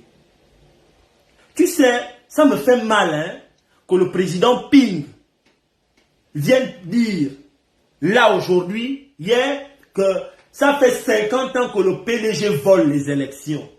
Mais quand tu regardes les 50 ans de vol d'élection du PDG, il fut pendant longtemps où notre président Jean-Ping était à l'intérieur de la machine. Il sait comment il faisait. Mais maintenant qu'il est dans l'opposition, ce que les Gabonais qui vont le voir attendent de lui, c'est qu'il soit capable de savoir que, il soit capable de dire aux Gabonais, c'est ça là qu'on faisait, c'est ce que le PDG a souvent fait, et voilà comment on va contrer ça. Je te prends un exemple. Le PDG a toujours envoyé un individu ou un mini-groupe d'individus aller dans les Mapane. Et là, ils sont encore en train de prendre certains pour aller dans les Mapane. Il fut un temps, c'était Fantomas, après le général du Mapane. Là, ils ont un nouveau là qui sont en train de, que tout le monde est en train de voir que c'est lui qui va aller parler aux gens des Mapane. Ça se voit comme de l'eau de roche. Bon, comment est-ce que l'opposition n'arrive pas aussi à dire que, bon, nous aussi, nous allons avoir des gens, des jeunes que nous allons envoyer parler avec les jeunes dans les quartiers. Pourquoi on ne fait pas ça? Pourquoi la jeunesse gabonaise de l'opposition aussi est en train d'attendre qu'on nous envoie aller discuter? Mais imposez-vous. Il faut s'imposer. Je pense qu'à un moment donné dans la vie, il faut savoir dire que, mais enfin. Mais voilà ce que les gars la font. Nous aussi, on va essayer de faire ça. Voilà que ceux qui nous attendent, on va contrer. Voilà Messi qui est maintenant au PSG. Le jour où le PSG affronte Barcelone, mais ce que les gens du PSG attendent de Messi, c'est que Messi soit capable de contourner les défenses de Barcelone parce qu'il a grandi là, il connaît leur philosophie footballistique. Il sait comment les Barcelonais jouent. C'est ce qu'on attend. On attend de Messi, on attend que Messi apporte une touche spéciale le jour où Messi va affronter le Barça. Parce que Messi connaît le Barça, il a grandi là-bas. Mais si Messi, au moment où il joue contre le Barça, il fait le match le plus nul, il ne produit rien. Les gens vont se dire, mais enfin, mais c'est pas là-bas que tu jouais. Mais c'est là-bas que tu dois nous montrer maintenant que tu connais comment les gars la font. C'est là où moi j'attendais que le président Ping, c'est pourquoi le président Ping, tout le monde est allé vers lui. Parce qu'on s'attendait que, mais ce gars-là, il sort de là-bas. Il était à un haut niveau international. Il connaît les conflits à l'international. Moi, je n'arrive pas à comprendre comment le président Ping, avec tout le savoir qu'il a, il pense qu'en 2023, les Français vont encore le mettre au pouvoir basé sur 2016. Ce n'est plus possible. Ce n'est plus possible. C'est intellectuellement c'est impossible. Quelqu'un qui atteint un haut niveau, docteur, tu as travaillé avec les gens là. Comment est-ce que tu peux penser, tu peux venir dire à nous les Gabonais que les Blancs là, l'ONU, l'Union européenne, l'Union africaine, la France, il faut te mettre encore au pouvoir basé sur 2016. C'est impossible. Dis-nous autre chose. Je veux que tu nous dises autre chose, mais pas ça. Dis-nous que tu vas te battre. Dis-nous que comme on m'a volé l'élection, je ne fais plus rien. Je m'assois. Mieux même continuer sans moi. Mais ne nous dis pas que la France doit venir me mettre au pouvoir parce que les Gabonais ne mangent plus, parce qu'il y a ceci qui ne fonctionne pas. Mais les choses là ne fonctionnent pas depuis des années. Aujourd'hui, ce qu'on attend de toi quand nous on vient te voir, c'est des solutions. Pas nous dire ce qu'on ne doit pas faire. Dis-nous ce qu'on fait. Qu'est-ce qu'on fait? Qu'est-ce qu'on fait de manière concrète? Quand quelqu'un a faim, ne lui dis pas ce qu'il ne doit pas manger, dis-lui ce qu'il mange. Parce que quand un enfant pleure, ton bébé pleure et qu'il a faim, tu ne dis pas à l'enfant, bon, tu ne manges pas ceci, tu ne manges pas le manioc. L'enfant pleure parce qu'il veut manger. Donne-lui. Le peuple a soif de changement. Dis-lui ce qu'il doit faire. Ne lui dis pas ce qu'il ne doit pas faire. Ne parlons pas des élections. Les élections ne nous apporteront rien. Les élections tuent les gens. Mais qu'est-ce qu'on fait? Exactement. Qu'est-ce qu'on fait? On fait quoi? En fait. Et ça va nous prendre combien de temps? C'est ce que les Gabonais attendent. Ouais. Et moi, je vais terminer par une dernière question, messieurs. Après, je libère parce que je pense qu'il y a d'autres qui vont poser des questions. Aujourd'hui, on a un peu vu, je me permets d'utiliser l'expression le cailleboui autour de Bertrand Zibi. La question, c'est de savoir, est-ce que c'est le fait d'avoir vécu le périple qu'il a vécu en prison qu'aujourd'hui, après je sais que tu n'aimes pas l'expression candidat naturel, qu'aujourd'hui on devrait penser que Zibi est potentiellement le candidat naturel. Le candidat naturel de quoi? de l'élection présidentielle, parce que j'ai vu comment il a été adoubé sur la toile avec toute la tournée qu'il a fait un peu à travers, ou qu'il fait à travers le monde. Et aujourd'hui, du fait qu'il ait subi ou qu'il ait vécu tout ce qu'il a vécu, j'ai l'impression, après ce n'est qu'une impression, je peux me tromper, j'ai comme l'impression qu'aujourd'hui, c'est Bertrand Zibi qu'on peut mettre à l'avant pour être le candidat naturel de l'opposition. Quel est ton avis là-dessus? Moi, j'ai beaucoup de respect pour Bertrand Zibi, le grand frère. Vous savez, dans la vie, hein, quand quelqu'un a posé un acte, il faut savoir l'honorer. Il faut savoir lui accorder le respect. Bertrand Zibi a démissionné, parce que ça part de là. Bertrand Zibi a enlevé, il était député PDG. Quand vous savez ce qu'un député PDG a comme avantage au Gabon, et que Bertrand a démissionné devant Ali Bongo, dans son village, c'est un acte extrêmement courageux. Dans le contexte du Gabon. Et ces problèmes ont commencé à ce moment-là. Il a été envoyé en prison 6 ans. Il sort. Au moment où d'autres auraient pu aller dans leur famille pour se reposer, pour aller passer du temps avec leur mère, leur femme, et ainsi de suite, lui, il se lance directement dans la bagarre. Et il fait des choses qu'aucun opposant ne faisait avant, pendant qu'il était en prison. C'est-à-dire, il fait une tournée dans le Gabon, une mini-tournée, dans certaines provinces et dans certaines villes. Il est parti dans le Wellington, mais il est parti dans plusieurs villes. Après, il sort de là, il fait une tournée à l'international. C'est louable. C'est extrêmement louable. J'ai rencontré Bertrand, nous avons discuté. Je ne vais pas venir vous dire ce qu'il m'a dit, parce que je n'en ai pas le droit. Mais ce que je pense, c'est que c'est quelqu'un de sérieux dans sa démarche. D'accord. Il a mon crédit jusqu'à ce moment-là. Et je l'observe et je lui ai dit que s'il a besoin de moi et que je peux lui apporter quelque chose, je n'hésiterai pas tant qu'il restera dans cette démarche dans laquelle il est. Vous savez, moi je ne pense pas comme d'autres là, sur la base de soupçons, sur la base du passé. Non. Le gars qui a écrit les grandes lignes de la Bible, c'est quelqu'un qui a tué les chrétiens. Ouais. Tu comprends? Pour ceux qui lisent la Bible, ils savent le nom de cet apôtre-là. Paul, il tuait les chrétiens, mais c'est lui qui a écrit les plus belles pages de la Bible. Donc ça veut dire que l'homme change. Les gens sont appelés à changer. C'est comme ça. Moi, chacun a son passé, en fait. Vous comprenez? Donc, moi, j'ai rencontré Bertrand parce qu'il fallait que je le rencontre. J'ai discuté avec lui. Nous avons parlé politique. Nous avons parlé du Gabon. Énormément. Nous avons passé plus d'1 heure à discuter, à bâton rompu sur le Gabon. Je lui ai posé des questions qu'il fallait que je pose. Il m'a donné les réponses. J'ai été plus ou moins satisfait. Maintenant, tu sais, une élection présidentielle, c'est une rencontre entre un homme et le peuple, et son peuple. Exact. Et j'attends que Bertrand, de manière officielle, décide de ce qu'il va faire. Il a dit, pour date, la dernière sortie de Bertrand, dans ce sens-là, il a dit qu'il soutenait Jean Ping au dernier jour de 2022. Et après 2022, il prendra son destin en main, son destin politique. Bon, maintenant, nous sommes en 2023, nous attendons ce qu'il va prendre comme décision. C'est ce que moi j'attends. Je ne peux pas me prononcer avant lui, j'attends que lui-même décide. D'accord. Ok, merci beaucoup, messieurs, pour cet échange. Je vais libérer la ligne. Merci beaucoup, porte-toi bien. À bientôt. Bye bye. Bon, je pense que je suis resté assez longtemps. Je vous remercie énormément. Donc, merci pour cet échange. Nous allons échanger. Moi, je vous dis, moi, je suis Gabonais. Je ne vais pas rester attentif en 2023. Je vais prendre position. Je vais prendre position en toute responsabilité parce que j'estime que j'ai l'âge d'un responsable. Et j'ai le comportement qui sied à mon âge. Les Gabonais, nous n'allons pas rester taciturnes et observateurs dans le contexte du Gabon. Le Gabon, c'est notre pays. Nous avons le devoir de prendre position, de décider. Donc, merci pour ceux qui sont restés connectés. Partagez massivement le live. Interpellez les gens pour qu'ils suivent ce live-là.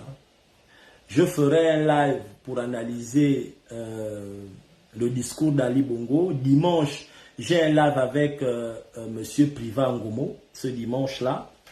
Je vais le préparer. Nous avons une interview. Nous avons un débat ou une interview, c'est selon. En tout cas, nous allons discuter à bâton rompu avec les Gabonais, devant les Gabonais. Ça va se faire ce dimanche à partir de 18h-19h. Et ça va être ma prochaine sortie. Donc ce dimanche, soyez connectés longuement. Je vous remercie pour ceux qui sont restés là. Partagez le live, distribuez, continuez de commenter. Que Dieu protège le Gabon. Bye bye.